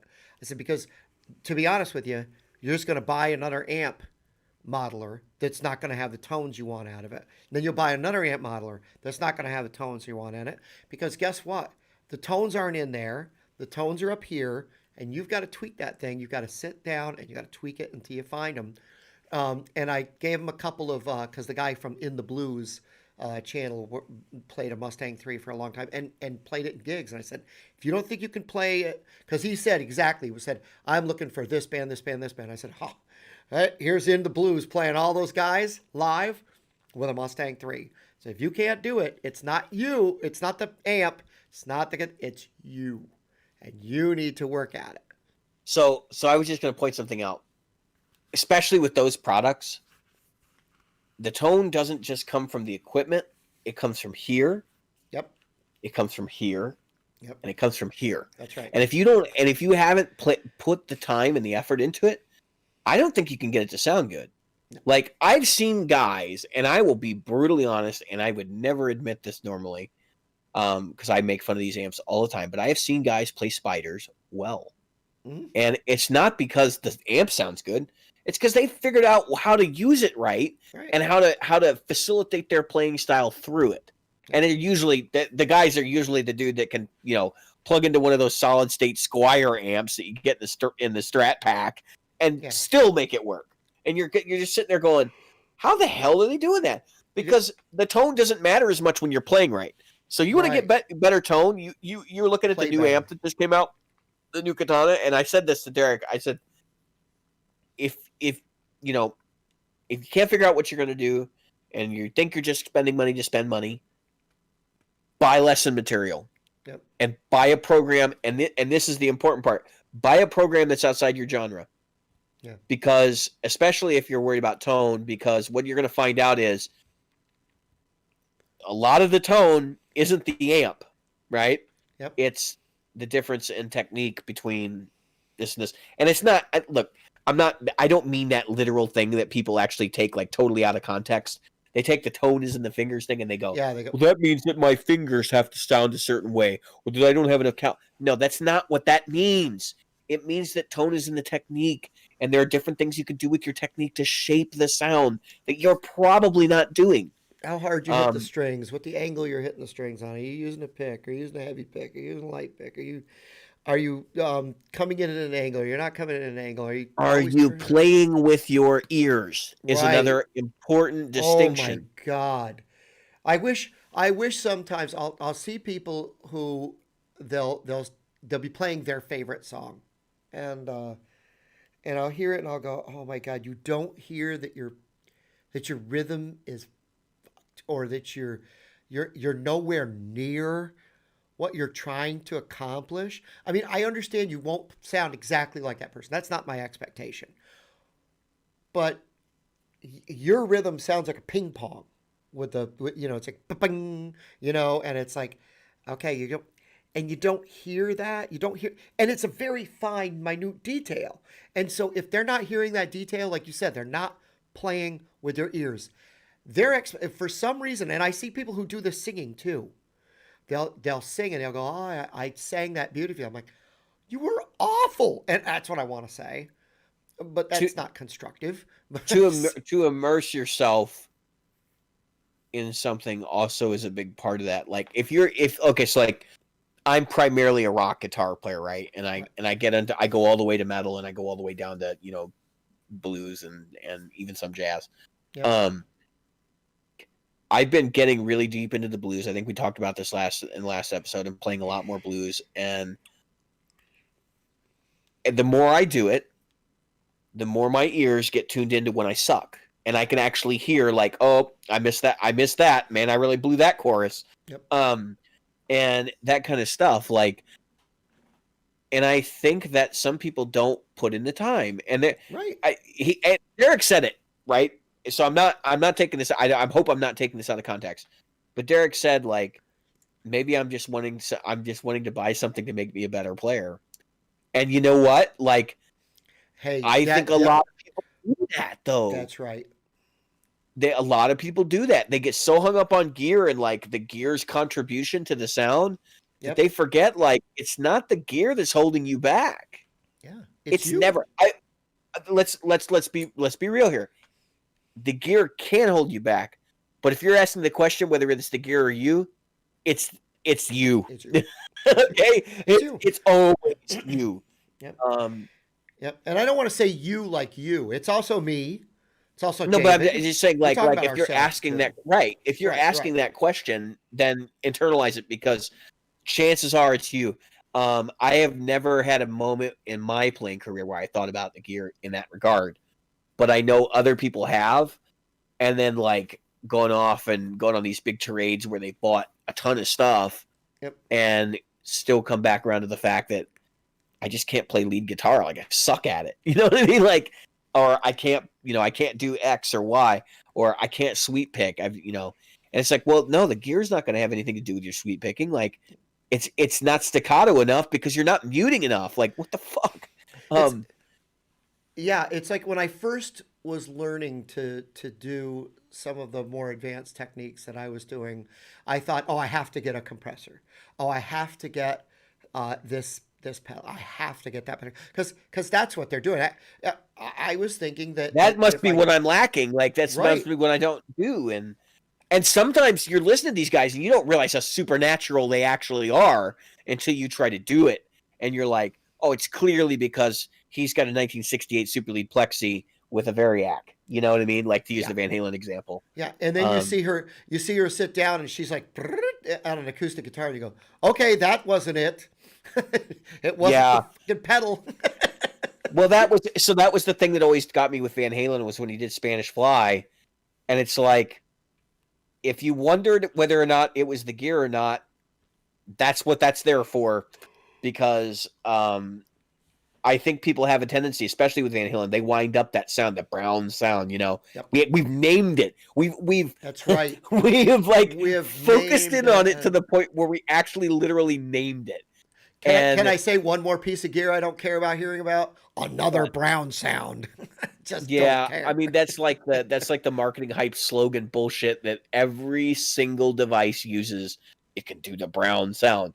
Listen, I have never heard the brown sound come out of anybody's gear other than Eddie Van Halen, and now we've seen some things come out in the last couple of months because of his untimely demise, where people have actually made, like, here, I've got the actual gear, like, this is the same shit he had, and done it. The one being Pete Thorne, where it was like, they got so granular with it that I couldn't tell the difference between Van Halen 1 and 2, and so marketing hype aside, you still can't play like him. So what the hell difference Yeah, does it make? exactly. You can make the noise like him till you're blue in the face, but unless you can play like him, what the hell difference does it make? Do you know what's really crazy, Jim? And I wanted to point this out. Yeah. I sent you a clip about 4 months ago using my Kemper with the Eddie Van Halen Yep. profiles that I'd gotten. Yep. And it sounded like freaking Van Halen, didn't it? Yeah. And you were kind of wondering, like, who is this? Like, is this Van Halen? Like, when you heard it, and I told you it was me. Yeah. And it, like, you can emulate people. You can get close. Right. I mean, if you showed it to a real Van Halen guy, like, he's going to be like, no. Nah. But that said, like, the It was point is, good. Yeah. the point is you can emulate stuff, but it doesn't mean it's the same either.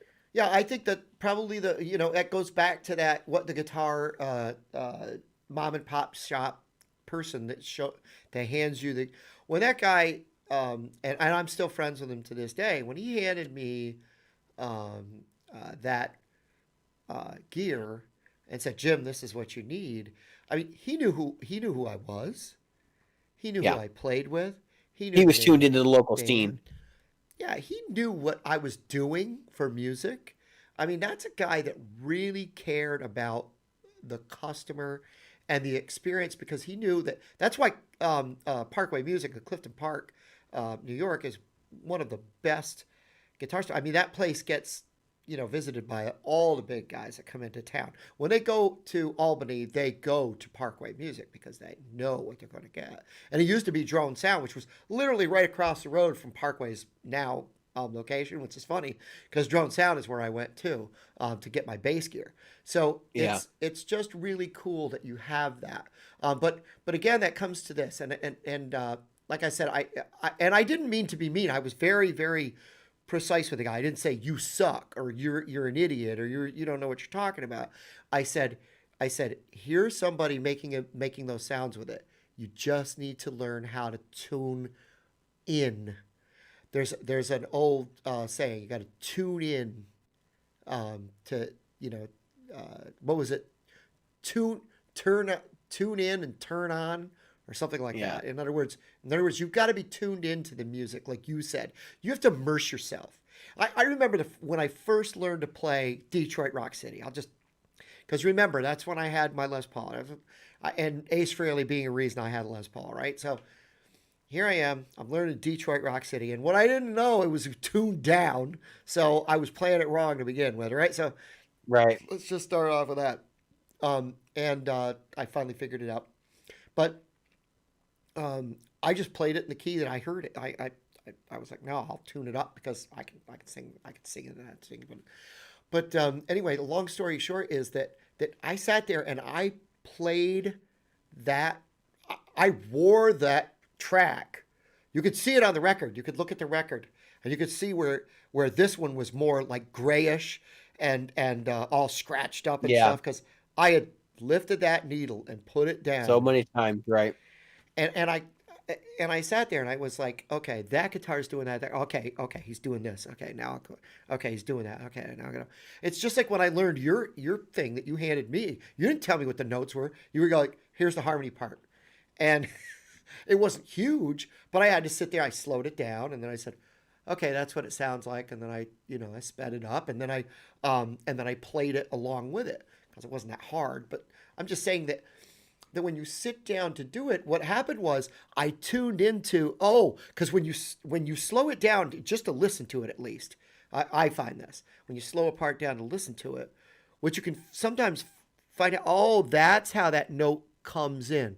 Oh, that's how it's kind of sloping off. Oh, that's how he's making it. Oh, that note's really spiking up there. But this one, look at that. There was just this little thing that he did. Is he accidentally hitting another string there? Is he? Those are little things you tune into, and you either leave some of them out because that's what we do because we come on. Yeah, I mean, like if it's like fret noise or something like that, it's like I may not necessarily be able to recreate that. Right. And so you do what you can do, but the most important part of it, and I think it's, and that's what I'm trying to do with this year of No Gear, is I'm tuning in to my stuff. I played my Strat all weekend, only my Strat. Now everybody knows I love my Gibsons, but I sat down with my Strat because I'm trying to do another video on how do you really get the most and the best out of your guitars. And so I'm starting with my Strat, which is funny because I love my Les Pauls. And my Les Paul and my 335 and my SG, and they're just but the Strat forces me to play differently. I have 8s on it, and it's very light, and it's got the tremolo bar, and it's got everything else, and I'm relearning to fall in love with my Strat again. So, what does that come to? What it means is that I'm really tuning in to hear the sound. So who am I playing? Who am I emulating? It's David Gilmour. It's Stevie Ray Vaughan. It's Jimi Hendrix. It's and it's really digging in. It's Eric Clapton during the Strat years, not the Les Paul years, not the SG years, the Strat years, which is different. Everybody should know that. So what am I trying to get from my guitar? I don't know. I'm learning what Jim sounds like through a Strat into fuzz. All right, so now we got to talk about Les Paul. Okay. We got to do this. This is going to be our little 4-minute like. So, I don't want a Les Paul. But you do. I don't know that I do. I have the Red Unicorn. I haven't had it in my hands. I'm gonna start playing it when I get it back. I'm wanting to get it back. It's in Kish's hands right now. I got to get out there and pick it up. It's been the pandemic. It's almost happened twice at this point. I'm going to reach out to him actually probably tomorrow and try to get something set up so I can go get it. You guys can meet up and yeah, but the issue is he's not right outside my door. He's over an hour away. An hour away. Yeah. I'm just saying so you could meet up maybe halfway or something. Yeah, I mean, we'll make it work, but and actually, I think he's relocated since I think he's no longer where he was, but I got to get it back. I'm gonna get it back. It's not a big deal, and then I think at that point, I'll decide whether I really want a carved top guitar or whether I want because I'm looking at Les Paul specials, and part of the reason why I'm looking at them is because they're sort of in between a traditional Les Paul and kind of what I already play. Mm-hmm. And it's just a thing that I'm going to look at when I go to buy guitars. I didn't want that to get taken out of context as I want a Les Paul. so much as like I want to evaluate all the options and I want to play a bunch of different guitars and pick the one that works best for me. But there's a very good chance that like a TV Yellow Les Paul Special might be in my future. I think they're really cool looking guitars. I don't like the current production one. I don't like that they're rosewood necked and like it's a real light rosewood. But you know, most people don't think about a Les Paul with dots as a Les Paul, or a Les Paul that's not bound as a Les Paul. I do want a 2 pickup model, so I don't want to go Melody Maker, but I want to be like kind of in that ballpark. And I don't mind if it's a satin finish. It's just got to be in good shape and it's got to play well. They make a 2 pickup. I should say they made a 2 pickup Melody Maker.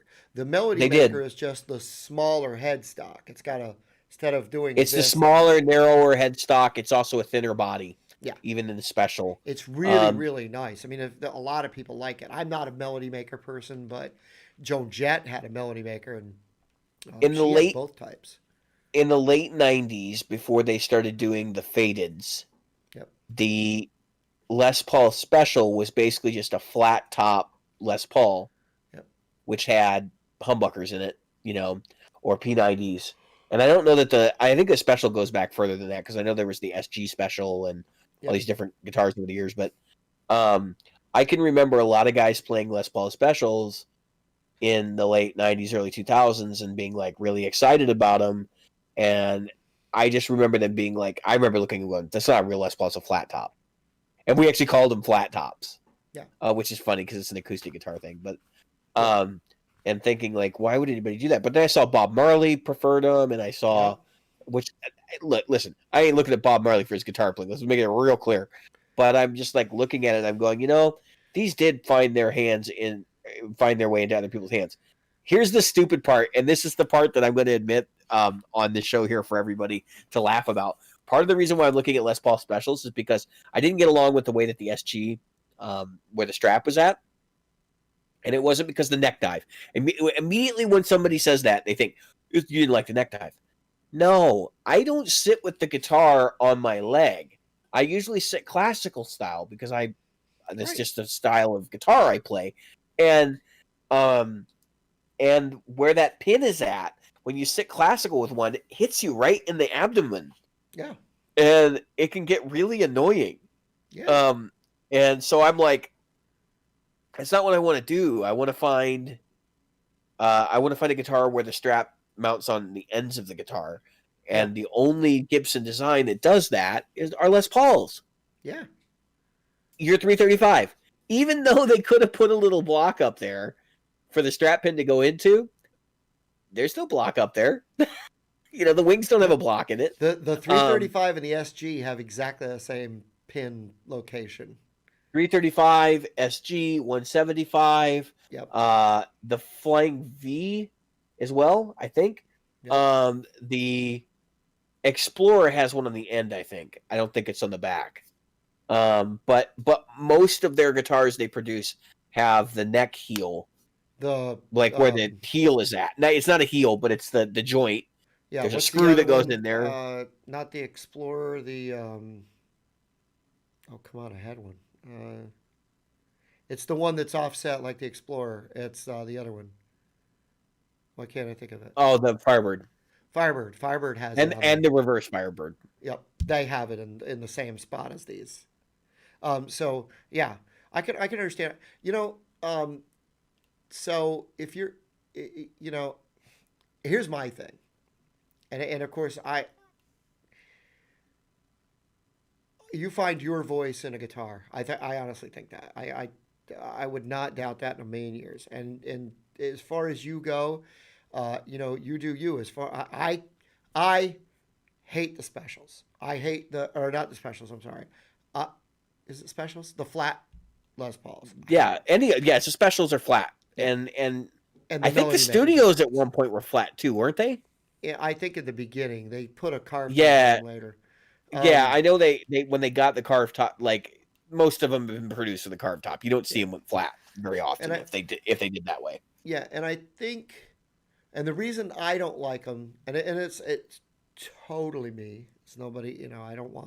I don't want to put anybody else, I don't like them because we get them in the store, the ones you're talking about, and the guys drool over them. They're like, "Oh my god, I can't believe I can't believe they got this guitar, and this guitar is the greatest. I love these and blah blah blah." And I'm like, "It's a fucking SG in Les Paul shape. It's that's what it is to me. But then again, and that's really what it is. I mean, come on, they lightened up the thing. They make it a little But thinner. anybody who plays Melody Makers and stuff, it's basically the same damn thing, except it doesn't have that stupid narrow headstock. Yeah, exactly. The special doesn't have the narrow headstock. It's just a Melody Maker with a nicer headstock. And I think P90 special would be right up your alley. I really do. Yeah, I mean, well, so I got P90s from Nick coming soon, and those are going to go in that good in. I already have. Find yourself one that's a fucking player that's been beat to shit. I kind of want to get an old. I kind of want to get an old one, or one of those USA made Melody Makers they did in the late their early 2000s. Oh yeah, they did between like 2004 and 2010. They did Melody Makers for $400. Yeah, and they had this super thin skin finish. Everyone I've ever seen, they called it the thin skin. It looks like it's been through a war. I mean, everyone I've ever seen looks like it's been through a war. Yeah, I've heard they weren't great guitars, but I mean, as a modding platform and to like rip out the, to rip out the frets and do whatever you want to it. That's the other thing. It's like I can't fathom buying a $2,500 guitar with nickel frets nowadays, which is what Gibson sells, and so even if I were to get a Gibson and immediately have them put stainless in it, like because of the nibs, the plastic nibs from the binding, it's going to look weird because that's not what you would expect to see on one. And I've never seen anybody do a good job at replacing those nibs. So I'm like, I'm not even going to attempt to buy one and have like Sweetwater before I even receive it, do it. I wouldn't buy a new one anyway. I don't want to buy a new one. Like, let's just make that real clear. I don't want to pay the new tax. I would rather buy one. I honestly would like to get one 20 or 30 years old. But I don't want walnut. I don't want any of that crazy shit they were doing in the early 80s and in late 70s.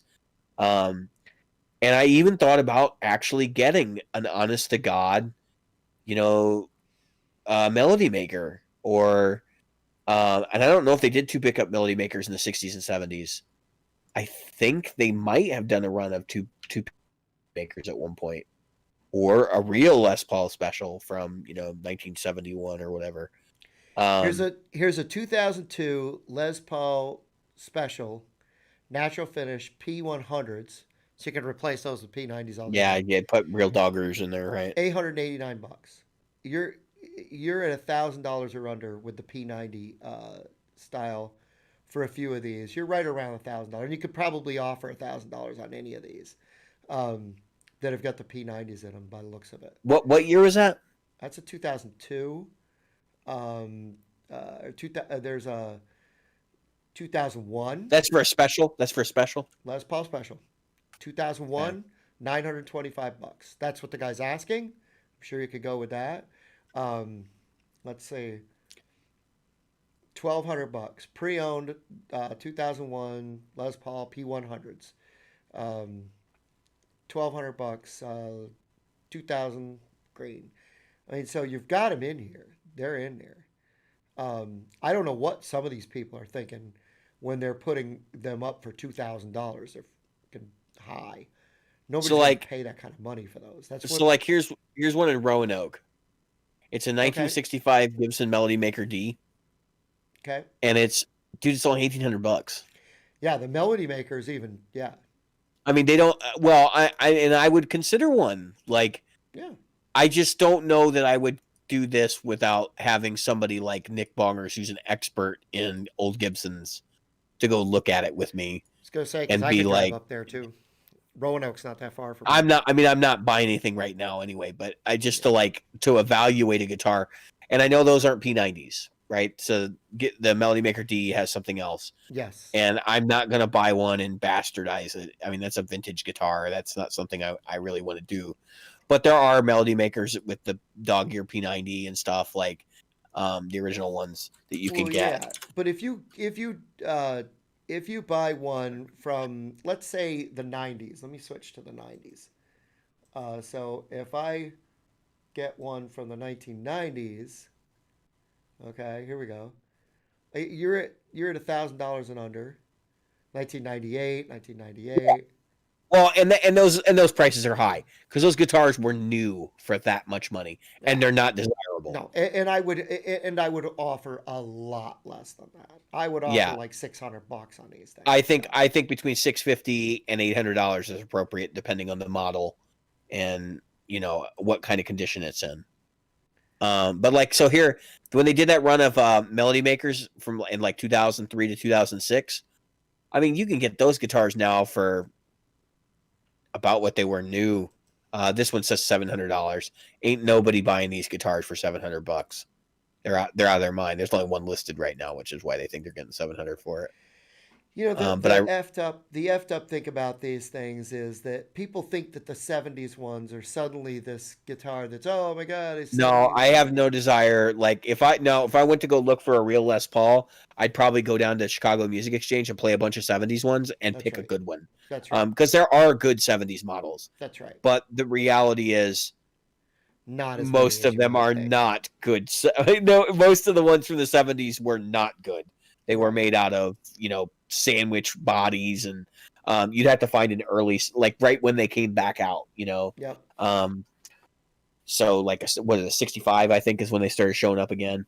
Between 65 and 72 or 73 is probably where you'd want to be. I don't think I would want. And even if you go to mini humbuckers, and I think 73 that has mini humbuckers.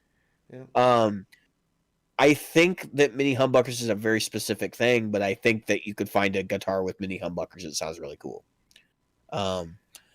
I just don't know that that's really where I want to go because so to be honest with you, part of this is because I played Nick's Melody Maker, and I've played his SG Special or SG Junior, SG Junior, and I liked them both a lot.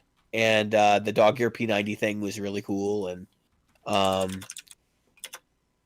I think that I would like to have something similar in my catalog. I was never a sucker for one pickup guitars or anything.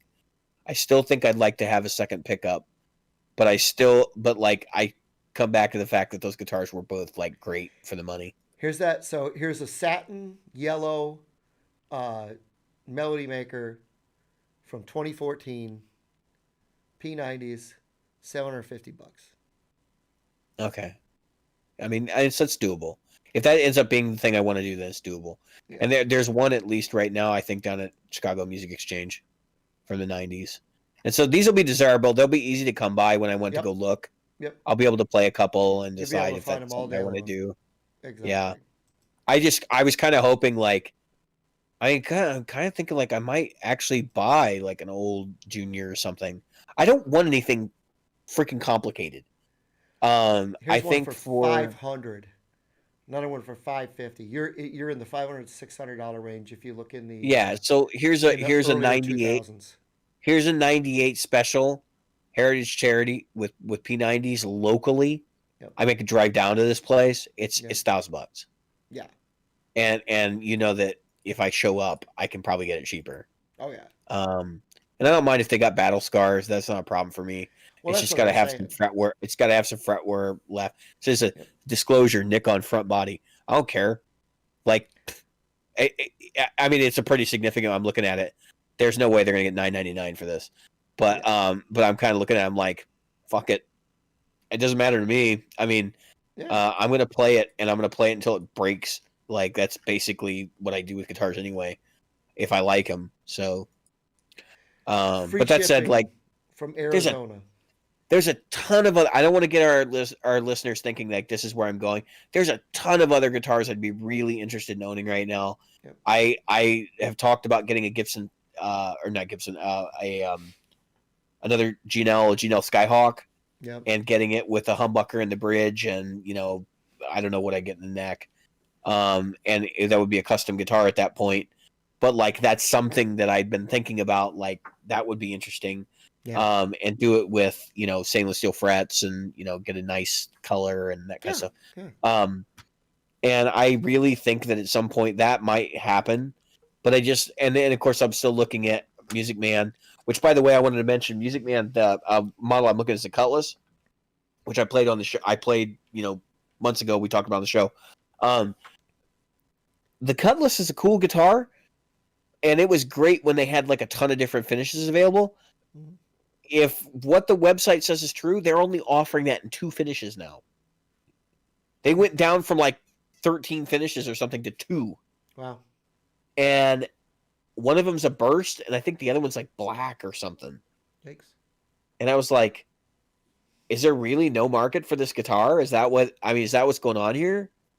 So I don't know. I think that maybe they're closing out.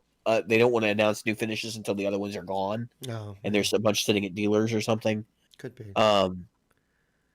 That may be another guitar that, because they have the RS model, which has the humbucker and the bridge.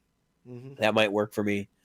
I don't know. I haven't decided like what I want to pursue. There's a lot of different options for me, and I might even look at some 90s era PRS stuff. Yeah. Find a USA Mira, Oh yeah. Or something like that. The Mira is a great guitar. I mean, yeah. Well, I mean, they don't have anything. They did do the Santana SE with soap bars. I think that was the only guitar they've done with P90s. Yep. And that would be a cool guitar, even though they're dirt cheap. I mean, that's super cheap. That's chunk change. You could roll into one of those for $300. Yeah, I was just gonna say, I can't imagine those guitars going for much more than. No, I mean, not the early ones. Yeah. Yeah. With the big old SE and the freaking thing. No. Yeah, well, I don't care about that. I mean, no, I'm just saying because. Yeah, we're right. No, I got you. Yeah. Dude, you wouldn't believe it. Those guitars are going for $500 now. You're kidding me. The older. Yeah, that's damn near what they went for new. No, whether they're single cut or double cut. The Santanas. Pretty cool. Yeah, SE. Well, back then, all of them were Santanas. Yeah, the SE soap bar. That was the very first Santana. Or I mean, Santana was the first SE model at all. Yeah. Well, they didn't even call it an SE back then. It was just the Santana SE was what it was. It was the Santana SE. Yep. Which brings me to my next part of this little mini-sode. So we talked on the actual episode about, things that I was thinking, like, you got this year where you're not doing gear, like maybe you should try some new things. You throw some new music stuff at you.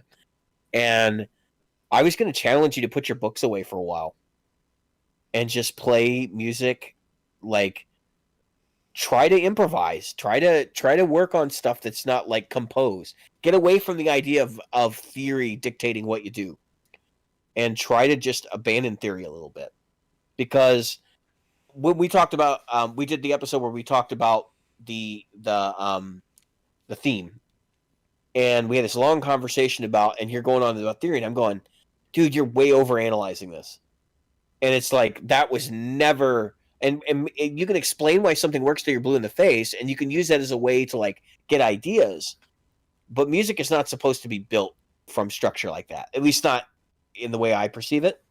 And I think it would be good for you as a player to stretch and to like try to do some of that stuff and like embrace. And that doesn't mean you have to go be Yngwie Malmsteen or anything like that.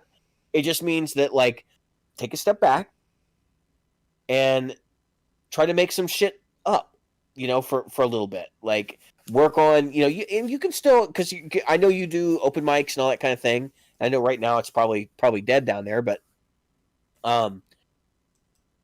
you can still do that stuff and learn music out of books and all that. But just take like an hour a week and just like play 12-bar blues, or work on 2-5-1s, and just kind of like build this repertoire that's outside of something that's pre-composed or something you've already been exposed to. Get your creative juices flowing a little bit and be able to step back into that space where your emotions take over what you do instead of your brain. Because you remember the episode I said Tone comes from here, it comes from here, and it comes from here. Yeah. And I think you have a lot of this. I think you have a lot of this, but not as much of this. That I think that you can get more of that if you, and it's like every other muscle. If you exercise it, it gets better. And I think you should take some time and just like challenge yourself a little bit with it. Yeah. I'm not that. Listen, this is not meant to be me tell Jim like what's wrong with him. We all have areas where we can grow, and sometimes it helps to have somebody be like, "Hey, try this because this might help you." And Jim has definitely done that for me, and there's been things where you've definitely kind of put some clarity and headspace on some things that I probably should have already realized. I can thank Jim and various members of this show for making me actually get out and play my music and put, pen to paper and actually commit to doing some things. Because if not for these people, for Jim, for Nick, for Tom Bongers, for Dan Kish, for Mike Mara, for Jeff Biesiadecki, and others, who many are paid supporters of the show, I don't think I would have brought myself to the point where I was like, you know what, this is boring. Like, this is the reason I don't commit, because I was just hiding from it. And so I'm trying to do that same thing for you, Jim. Is like, kind of take a step back and be like, you know what, I think you should challenge yourself. I think you should push yourself in a new direction. It's funny because when you mentioned that, I actually went and dug up 6 of the study guides that I use. So I guess okay, so here's a challenge. Here's a challenge for both of us. So we take a jam track. Mm-hmm. All right? And we both jam to the jam track. All right? We'll both put together a jam to the jam. I am not a 6-minute jam track jammer. I will wind up musically saying the same fucking thing for 5.5. I do the same, Jim. I do the same thing too, though. Okay, so I'm not going to do that. I will jam it, but I will not sit there and post, because no one 6 minutes of it. Yeah, no one is going to listen to 6 minutes of me going beedly beedly beedly beedly. You can send it to me. I won't post it, but I'll give you feedback. No, but what I was going to say is, so here's what we'll do. So what we'll do is we'll do a separate thing, and you can record it alone. We can record it together. We can get online one day in the week and just get online for 10, 15 minutes and critique it. Okay, here's what's wrong. Here's what's right. Here's what's good. Here's what's bad. Because we need to be able to do that. Because here's the thing, guys. If you're listening, if you're not willing to take critique, then you're not willing to learn and to grow. That's part of how you get better, is like knowing what to target to improve. Yeah. And it doesn't matter. Again, you go back to that. I don't care what pedals you own, and I don't care what guitars you own. I see people with thousands and thousands and thousands of dollars worth of guitars in some of the groups I'm in. Oh yeah, they'll sit down with a $3,000 guitar and go to play something simple like Ticket to Ride or Help, and I'm like, what the is this guy listening to? And one guy said, yeah, I made a track, and that's what actually caused me to want to do the thing where I said, yeah, I can make 2 guitars sound that are 2 totally different guitars sound exactly the same too. This guy somehow made 2 totally different guitars sound exactly the same, and they both sounded bad. I was like, and I know he's trying, and he's not a young guy, but so he's got his guitar in his hand, and here's what's funny. He was not just bad, he was consistent bad. You ever seen somebody that's bad and their habits are so ingrained that like they can't step beyond the mistakes? Yeah. It's the same mistake every time, right? Yep. And so it was easy for him to follow himself, but I was like, I don't even know what the hell you're doing. You ever played with somebody who plays a riff and then goes, recognize that, and you just go, I don't know what the hell you just played. And you all the time. Yeah. And they go, yeah, man, it was that was so and so. I'm like, no, that wasn't that at all. I mean, it might have been in your head, but like you played the right notes, but they weren't in the right order, or in the, yeah. Like, well, you were in the right key. Yeah. Yeah. Well, you were between the right key, you were somewhere near it. So it would be a challenge to have like a 35 to 40-second thing within a jam, where we trade it, and then you critique me and I critique you, and because to me, I see this all the time. These groups, people post, and I'll tell you what's the two things that is consistently done by most people. So they'll post these 7-minute jam tracks. Like I said, it'll be 7 minutes. I've done it. Where only this much of it and then this much of it's the same shit that it was just before. So what the fuck are you doing, right? What the fuck are you doing? And then, here's another thing they'll do. They'll do jam tracks, and they'll post them like every week or whatever. And guess what they do? They play the same fucking thing every time. It starts the same. It starts in the same. Oh, gonna bend. I'm gonna bind the every solo has the same licks and Yep, and it's like. Well, so to an extent, I think there are two types of players, and I've said this to a couple people in the group already. But there are two types of players. There are lick players, and there are conversational players. Yeah. And conversational players are the ones that tend to be the guys that everybody's oohing and on over their guitar solo, right? And the lick players tend to be the guys that can get through a guitar solo because they have these predetermined things that they always do. Yep. And that's what you're talking about is lick players who they only have 10 licks or 15 licks, but they use the same ones and they mix them up or whatever. Yep. And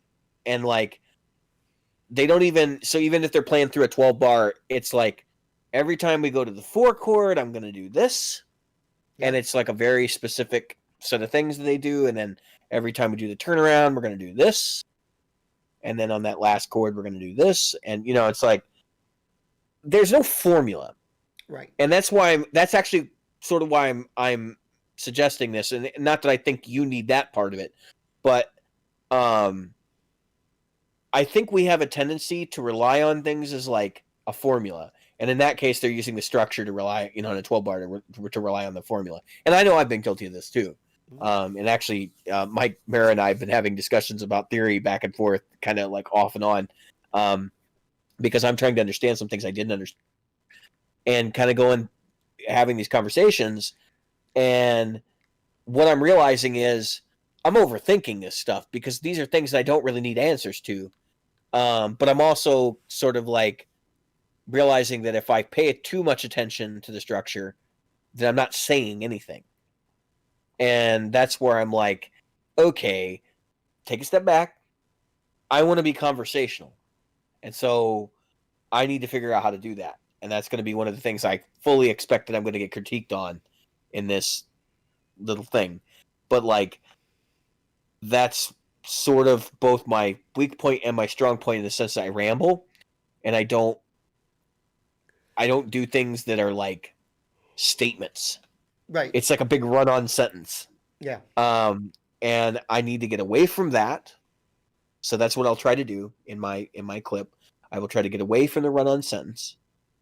I will try to get away from formulaic, hey, on the one I'm going to use this particular scale, and on the the 4 and the 5, I'm going to try to talk through everything, and try to be conversational.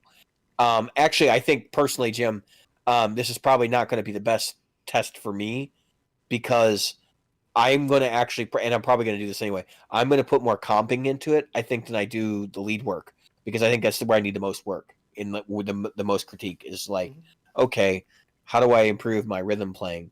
And that's what I worked on all day today. When I wasn't, I did a live stream this afternoon on Twitch, but when I wasn't doing that, I was playing comping blues actually, because I'm just realizing like I don't have any fun doing that. And the reason I don't have any fun doing that is because I'm usually just playing the damn chords. Like, I need to come up with a style and borrow from greats like Jimi Hendrix and all these other, brilliant players to figure out how to make that stuff fun for me to do. Because then I won't be bored, and I won't have to have a guitar solo in every song, and I won't be trying to like overplay because I'll be happy doing the other thing. Yeah. And I think it'll suit the song better. So I agree wholeheartedly. So what I'll do is I need to work on my single note stuff, but I also need to double stops is where I'm weakest.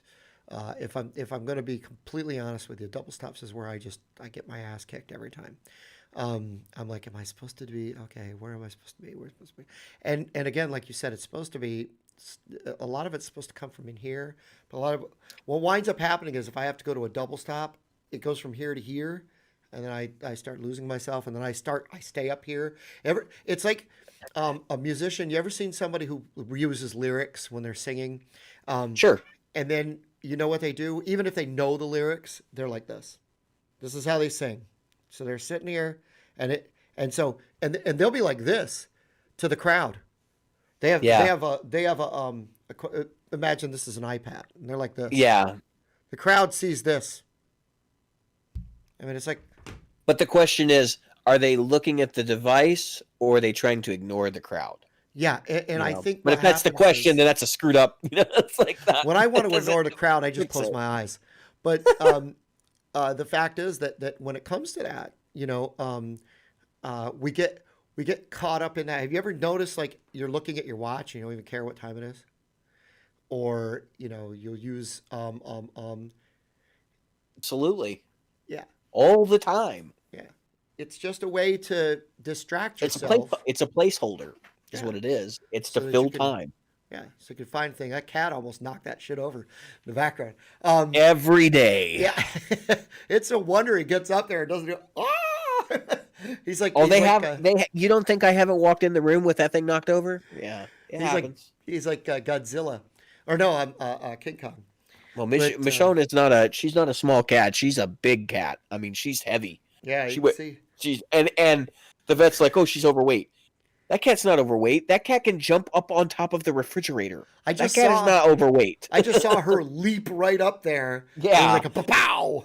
No, that cat is not overweight. You are on crack. That is all muscle. That cat is a freaking monstrous predator. Oh yeah. But yeah, we I think we both need to work on that. I'm not going to say what song. I'm going to try to take a song that everybody knows, and I'm going to try to make my own solo over it without thinking about it. Be careful though, because then once you establish structure like that, it's hard to break out of that paradigm. Do you know what I mean? Oh yeah. But it's because I don't know the solo that well, and so. Okay.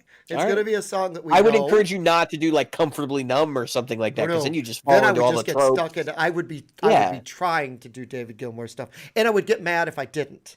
And it would be at myself, not at anybody else. I would get mad at myself because I'm like, that doesn't sound like David Gilmour. Go back and do it right. I'm going to try to do some variation on 12 bar. I mean, that's where I'm headed. Yeah, I'm looking at like Santana. Or something. I'm looking at a Santana thing.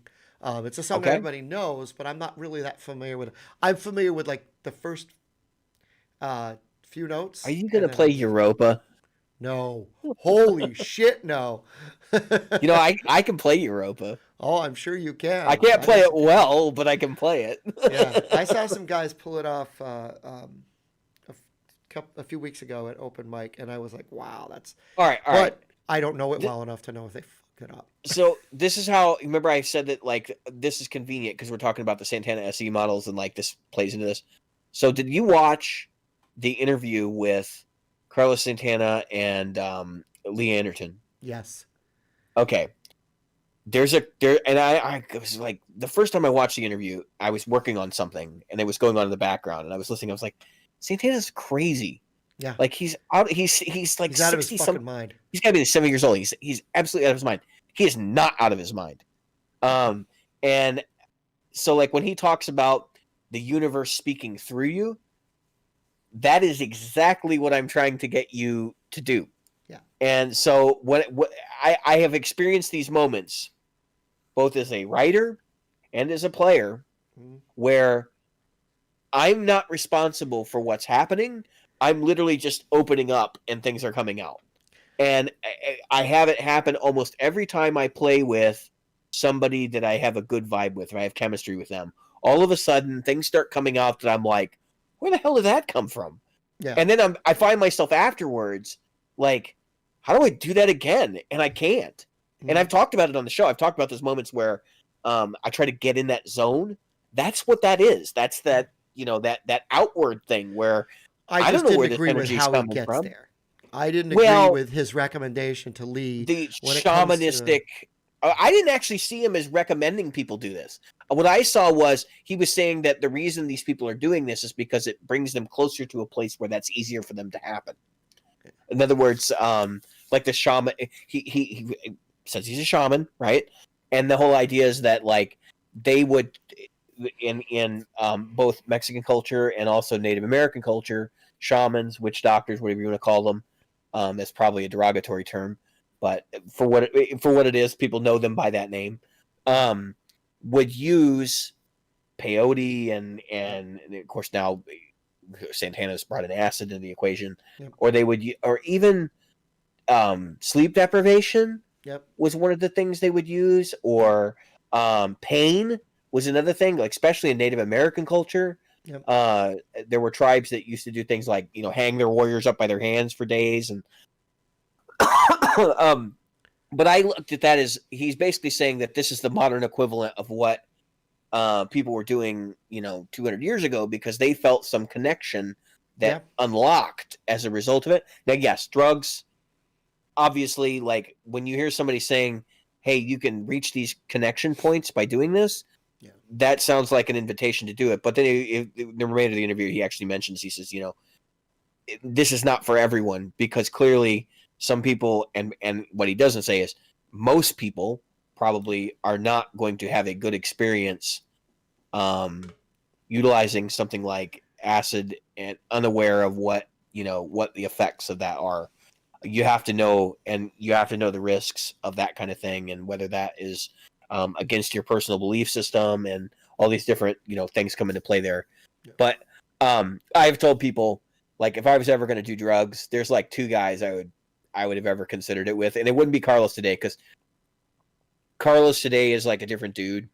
I was really shocked to hear that he was still talking about LSD and mescaline and things like that. It's like, it's not such a bad thing. Because he had some dark times in his life. But him and Jimi Hendrix, the two of those guys, like if Jimmy called me up and he's like, hey, you want to come down to the studio and sit with me under the sea and smoke a joint? I'd be like, I don't do drugs. I've never smoked a joint in my life, but I will be right there, Jimmy. Like, let me get on the plane. I'm gonna come down, hang out with you. Or like Jimmy's like, hey man, I got this good acid, and like I'd be like, once in a lifetime opportunity. This is the only time I will do this with you. Let's go. It's like you only live once, and that's one of those situations where I hope I get a pass from God if God does not if God does not approve, but I'm gonna do it. I'm sure he's fine with it. One of those, like, it was a moment of weakness. No, but realistically, like, I wouldn't want to be the guy that like looks back on his life and goes, I abstained from doing that with those, with that historic person, which was part of what made them historic. I'm not a drug user. I want to make that abundantly clear. Anybody who knows me knows I'm not a drug user. I am not. I'm deeply opposed to a lot of the people I know that do those things on a regular basis and have formed habits and gone through those sorts of situations. But there are, like, if you can draw that line in the sand, do you know what I mean? Yep. And know that this is like a specific thing for a specific time, and like there's a lot of things I could see somebody making that argument.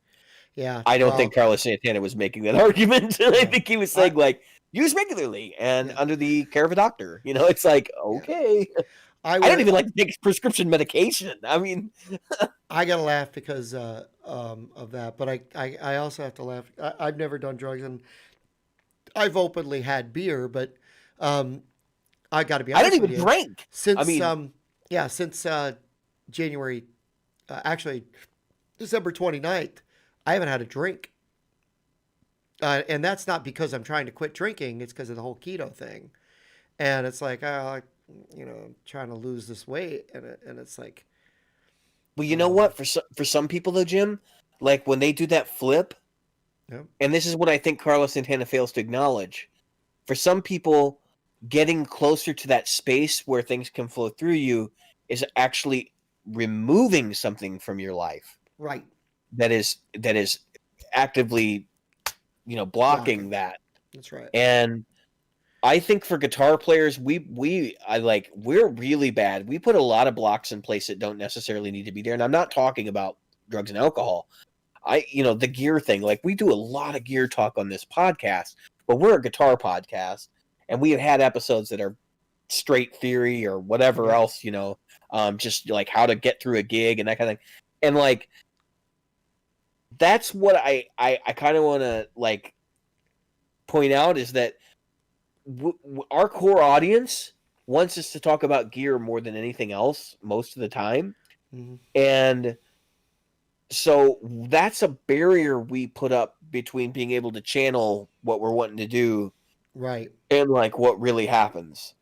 Because you heard Carlos in that interview.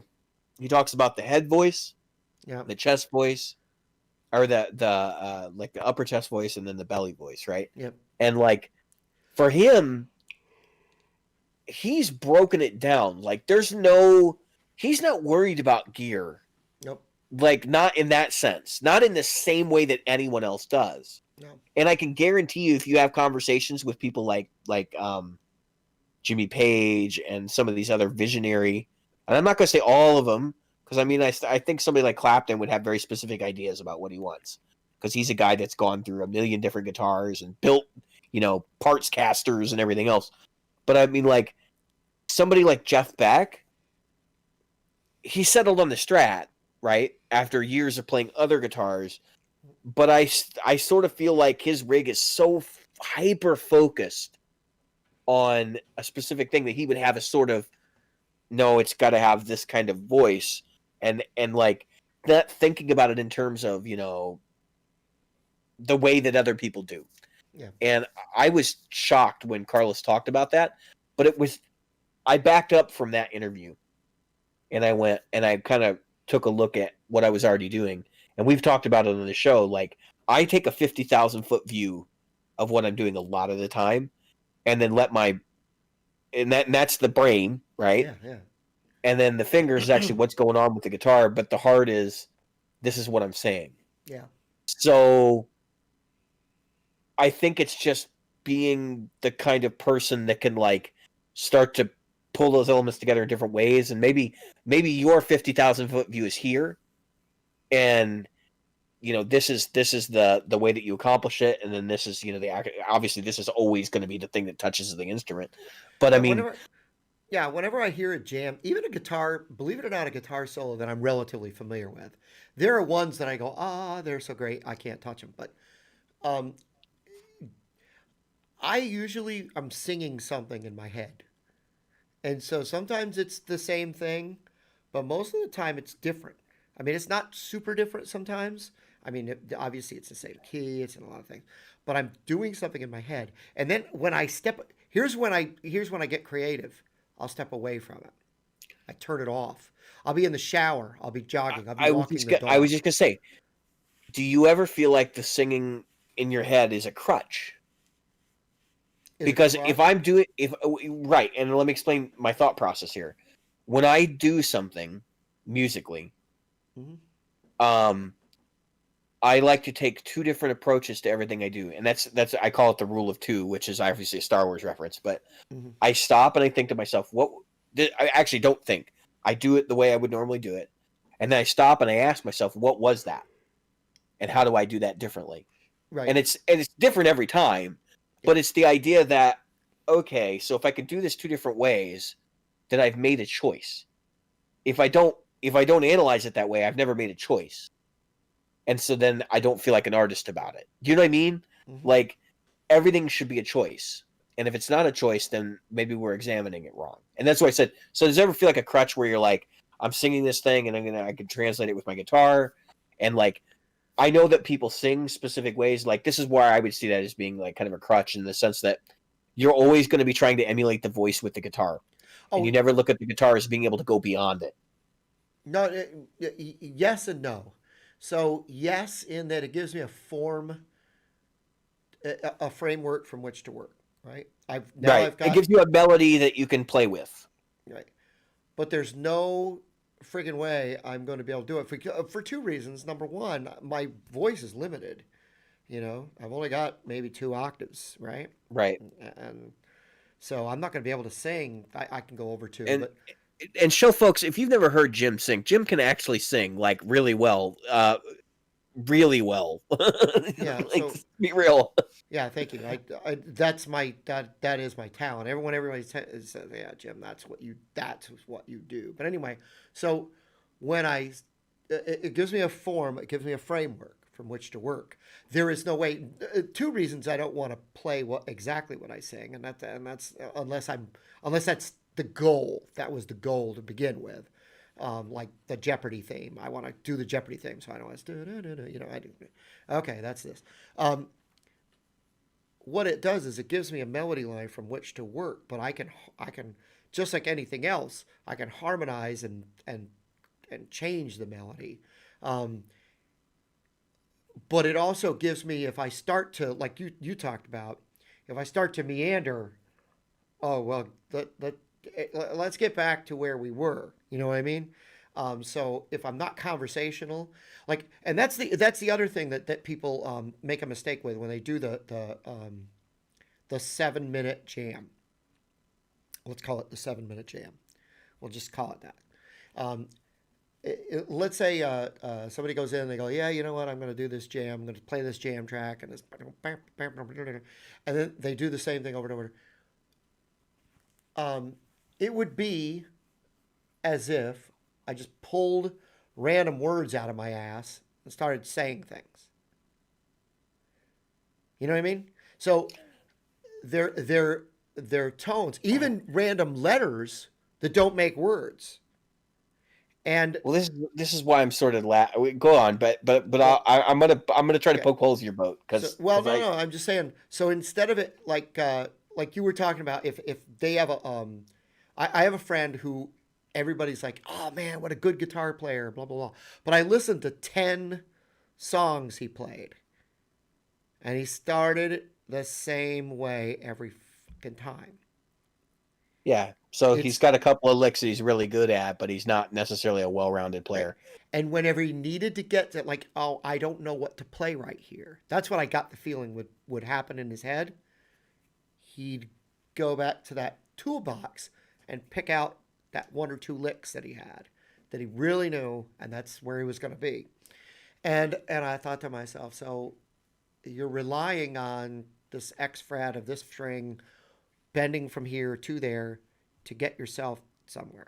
Now there's nothing wrong with that. You got to have a point to get to. But it was always the same thing, which makes the solos sound the same. Because he would say to me, yeah, Jim, I can play that solo note for note. Okay, all right, that's because we're a cover band. Go for it. And then I'm like, I don't know where the fuck you are. Because I got, that is not note for note. That isn't even note for whatever. I don't know what the note for nothing, not for nothing, note for nothing. So what I'm trying to say is if you pull out a bunch of random stuff and you just go, okay, I'm in A minor pentatonic. So here's what I'm going to play. And so I go C, D, E, A, C, G, A, C, D, G, E, F, A, C, well, F isn't in there, but you see what I mean? And so, well, go ahead. Yeah. So, but I think that you've already built a mental block to the approach, because there are definitely players that do exactly that and can make it musical, and they're literally pulling from inspiration. Because I know I've done it. Like that's basically where I'm going with it. I've seen bands where I watched a band do a set of tunes that were not worked out. They had never played them together before, ever. and they literally were doing hand signals on stage for each other for chords and time changes and everything else. And the music sounded as coordinated as listening to like a Snarky Puppy record or something, where you're just sitting there and you're going, how the hell are they not only doing this, but not repeating themselves and not falling into the tropes of what they've already done? And it has to do with, remember we talked about exercising, right? And like getting good at doing something. It's just time and focus and energy on being able to and then this is the reason I've always talked about 50,000 foot view, is to be able to say, okay, I can do all this stuff on a very finite level, like a very small level. And I mean, that is me personally as a player, but like if you can do these, if you can play licks in, a key, right? And you sort of have a couple of phrases and that, I can always get away with doing, fives or fours or whatever against this. Those gives you, those are the tools in the box that you have. Like you said, the guy's reiterating himself. He's using the same tools over and over. I would say his vocabulary is very limited. Okay, so if you hear those same tools coming out, he has limited vocabulary, and that's going to be a problem for him. And that would be the tool that I would say that guy needs to learn more vocabulary. He might be a good player, but in order for him to really be a good player, he has to have, that's one of the core tenets of being able to do that kind of thing. But it isn't just vocabulary, because what happens in that kind of a situation is the guy's taking the 50,000 foot view approach, and if he's structuring like that band I saw, if they're structuring it, each individual player comes up with a solo that has like a beginning, middle, and an end, like a story. And we're talking 6 minute solos or 7 minute solos. What they're doing is they have a toolbox that is so deep that they're able to step back and stand above it and say, I'm going to make a quiet part that kind of hints at this. And they're not thinking about, I'm going to specifically play this lick. It's, I'm going to make a part that does this, and then I'm going to make a part that does this, and then towards the end I'm going to switch and do this, and so they have a structure of how they're going to do it. Right. But they're building that structure on the fly. I think you misinterpret what I'm saying. I'm not saying that you don't pull from a deep toolbox that works within the structure. What I'm saying is that a lot of these players do, and it's mostly beginners, and there's nothing wrong with it. I'm just saying that this is what they wind up doing is, okay, I can write a story. You're a writer. I'm a writer. Yeah. You're a writer. When you sit down to write a story, you don't necessarily, you know what you want to write about, but you don't, if you're anything like me and probably most writers, you don't know, you actually let the story bring you to where you're going. Yeah, to an extent. Yeah, you don't know exactly what the characters are going to say. You don't know exactly what the dialogue's going to say until you get there. You sometimes go back and say, well, I can rewrite that, but in the flow of the story, an end. I mean, that's how stories start. They have a beginning and an end, right. And then the middle, all of the content in between. That's right. Is something that you never hear about a writer who writes from the middle of the story outward. Right. It does happen. Yep. It does happen, especially nowadays. There are definitely writers that do this now, and you can tell because the books are endless and they don't really have a point. And they meander and they never get anywhere. Right. Right. So, anyway, so if you look at a story like that, all right, again, you have a toolbox. It's called your diction, your syntax, your all the things you learned to do with words, to create and to be able to emote. You have slow parts, you have fast parts, you have emotion, you have stuff where you're doing where you're talking about the trees, you have stuff where you're talking about roads, you talk stuff where you're doing dialogue, and you stuff an interesting story. Jim, I like to talk about whaling. Yeah. I used to think that my yeah. Oh God, you remember that from the I am ago. Ishmael. So call me Ishmael. Call me Ishmael. Yes. That's it. Call me Ishmael. So when it comes to great segue there. So when it comes to a story, we're never going to tell the story unless like we memorize certain things. We memorize the Lord's Prayer. We memorize the words to a song we like. We There are memorize. people that memorize histories. Yeah. There are Yeah. cultures the way it's spoken history, right? Yeah. There was a time we memorize jokes because we want to retell them, right? Yeah. So we don't tell the man from a Tucket joke different because it wouldn't make any sense, right? So yeah. So the point I'm getting at here is that is relatively simple, in that they're telling a story, right? And they're using those things that they know will work to tell a story. They're not just going like this.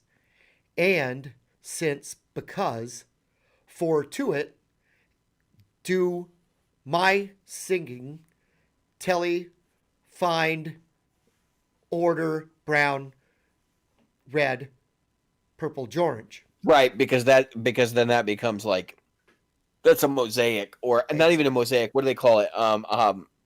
Where you just take shit and glue it on a page. I forget what it's called. That's a mosaic. A hodgepodge or whatever. Yeah. Where you just throw things at the wall and see what sticks, and then it's this big discombobulated thing. That's right. There are people that do that, and that is I mean, of course, it's valid. That's valid expression, just like it's a Picasso. Picasso taking mouths and turning them upside down and putting eyes where they're or Salvador Dali and this thing. Right, impressionist paintings and I forgot where I was going with this, but yeah, go on. I'm just saying that it's not an invalid form of communication or art. I'm just saying that is difficult to listen to. So here's how I want to end this, because we're way past the special episode at this point. Yeah. I listened to clips, and this is relevant to this conversation, of Victor Wooten today, talking about teaching people to play music. Yep. And Victor Wooten said something that I had never actually thought that I would hear anyone, especially a professional, say. But Victor Wooten said, if playing music is communicative, we have a language we use to describe music, and he basically says music is language. If it's communicative, it's not. We have rules and words to describe language and how language functions, which is kind of funny because it's languageception, right? You have these tools to communicate about the tools you communicate about. And so what he said was, we have theory, and he said the screwed up part about music education is we don't teach it in a natural way. No. And I'm paraphrasing, obviously. Yeah. But what he says is, when you learn to speak, your parents don't tell you that's wrong, don't do that. They don't tell you there's a specific way to do something. They let you kind of stumble through it, and the more positive gains you make, the better you get at it. Yep. And so what he's saying is that when people go to like take piano school, we're going to use piano, we're going to remove guitar from the equation, because I don't want Jim think I'm talking about him. But when somebody goes through and I think this is more of a pointed commentary at theory, actually, but we'll back up to that here in a second. So when you take a piano student and they go to their piano lesson, and the teacher says you use your pinky and your middle finger and your thumb to play a triad, and you play them in this specific way, and then the student plays the wrong note, and of course the teacher plays the right note and says no, and then they move their finger and they put it on the right note and they go play it like that. That correction process should be happening intuitively for the student. They should be able to hear it and make the correction and see what's going on, but that the teacher shouldn't actually draw attention to it. And that, furthermore, it stifles the creativity of the student, because they're not willing to try things that are outside the sketchbook, right? Like, and I think the pointed commentary here is that theory has taught us that when we make music, we have to adhere to the rules of what has come before us. And Jim, you know this as well as I do. We've said this on the show multiple times. Theory is not something that is there to help us create. It can be used that way. You can use it to back calculate. But what theory is there to do is to describe why music works the way it does already, Right. which is why music theory doesn't just include 12 tones. Right. There's this whole idea that Victor Wooten touches on there, that music is it's a 12-tone system in Western music theory. And first off, there is no Western music theory, right? Music theory is music theory, and that is the idea that vibration and rhythm and these different things all come together and form a cohesive whole. Yeah. And that there are definitely cultures on this planet and people on this planet that are exploring the farthest reaches of what can be considered music. Yep. By creating stuff that isn't something that you can write down that way. Right. So the reason why I bring this up is because as we start to embark on this journey, and actually I would encourage listeners to do the same, partner up with somebody. And if you're in the group or whatever, that'd be great. If you want to just share it in the group, that'd be great too. Yep. Just pick a jam track and do something with it, and then ask somebody to critique you. And make it a positive conversation. Pick somebody. If you're going to do it in the group, I will make sure it remains positive. If you're going to do it outside the group, pick somebody who you can trust to be supportive, because that's a big part of this.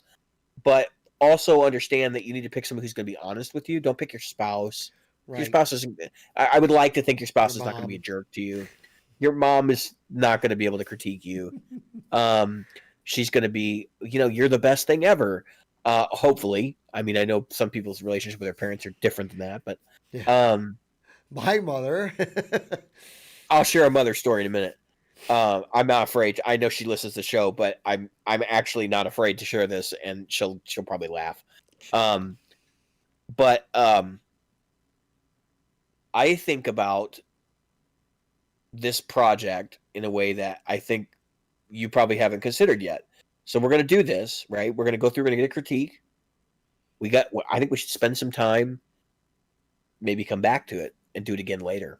Mm-hmm. And then what I want to see is what the difference is, and and have the conversation about what you took away from that conversation, mm-hmm. and like what you learned about it and how you applied it, or how you improved it. Like, how did you react? And then see what the result was after the reaction. Yeah. Because I think that's the more interesting part of this. Seeing your faults is one thing, but seeing how the improvement works is another. Yeah. And so sometimes it's like, I know the reaction I've had with people in the past. They say something, I'm like, dude, you're full of shit. I outplay you like 5 ways from Sunday on this or whatever. And first off, music is not a competition, and even I fall guilty of falling into it is a competition thing. But like, when I hear that conversation, like, a lot of times my initial reaction is, you don't know what you're talking about. Like, I'm better at that than you are. But I stop and I realize, like, they still have a credible ear, because sometimes they do, like, they listen to as much music as I do. Yeah. So clearly there's something I'm missing here. So I think we should consider doing that. Man, it's not something we have to make plans to do, but maybe on down the road, we'll do a shotgun at it, and we'll say, okay, we're going to do a new backing track, applying the same ideas, and see where we're at, and just kind of like look at it. Sounds good. So with this mini, so we should probably just release this as a full episode at this point. Yeah. I have been David. I've been Jim. And it's time to go to bed. Yes, it is. We have been practical guitarists. Guitarists. Play the music.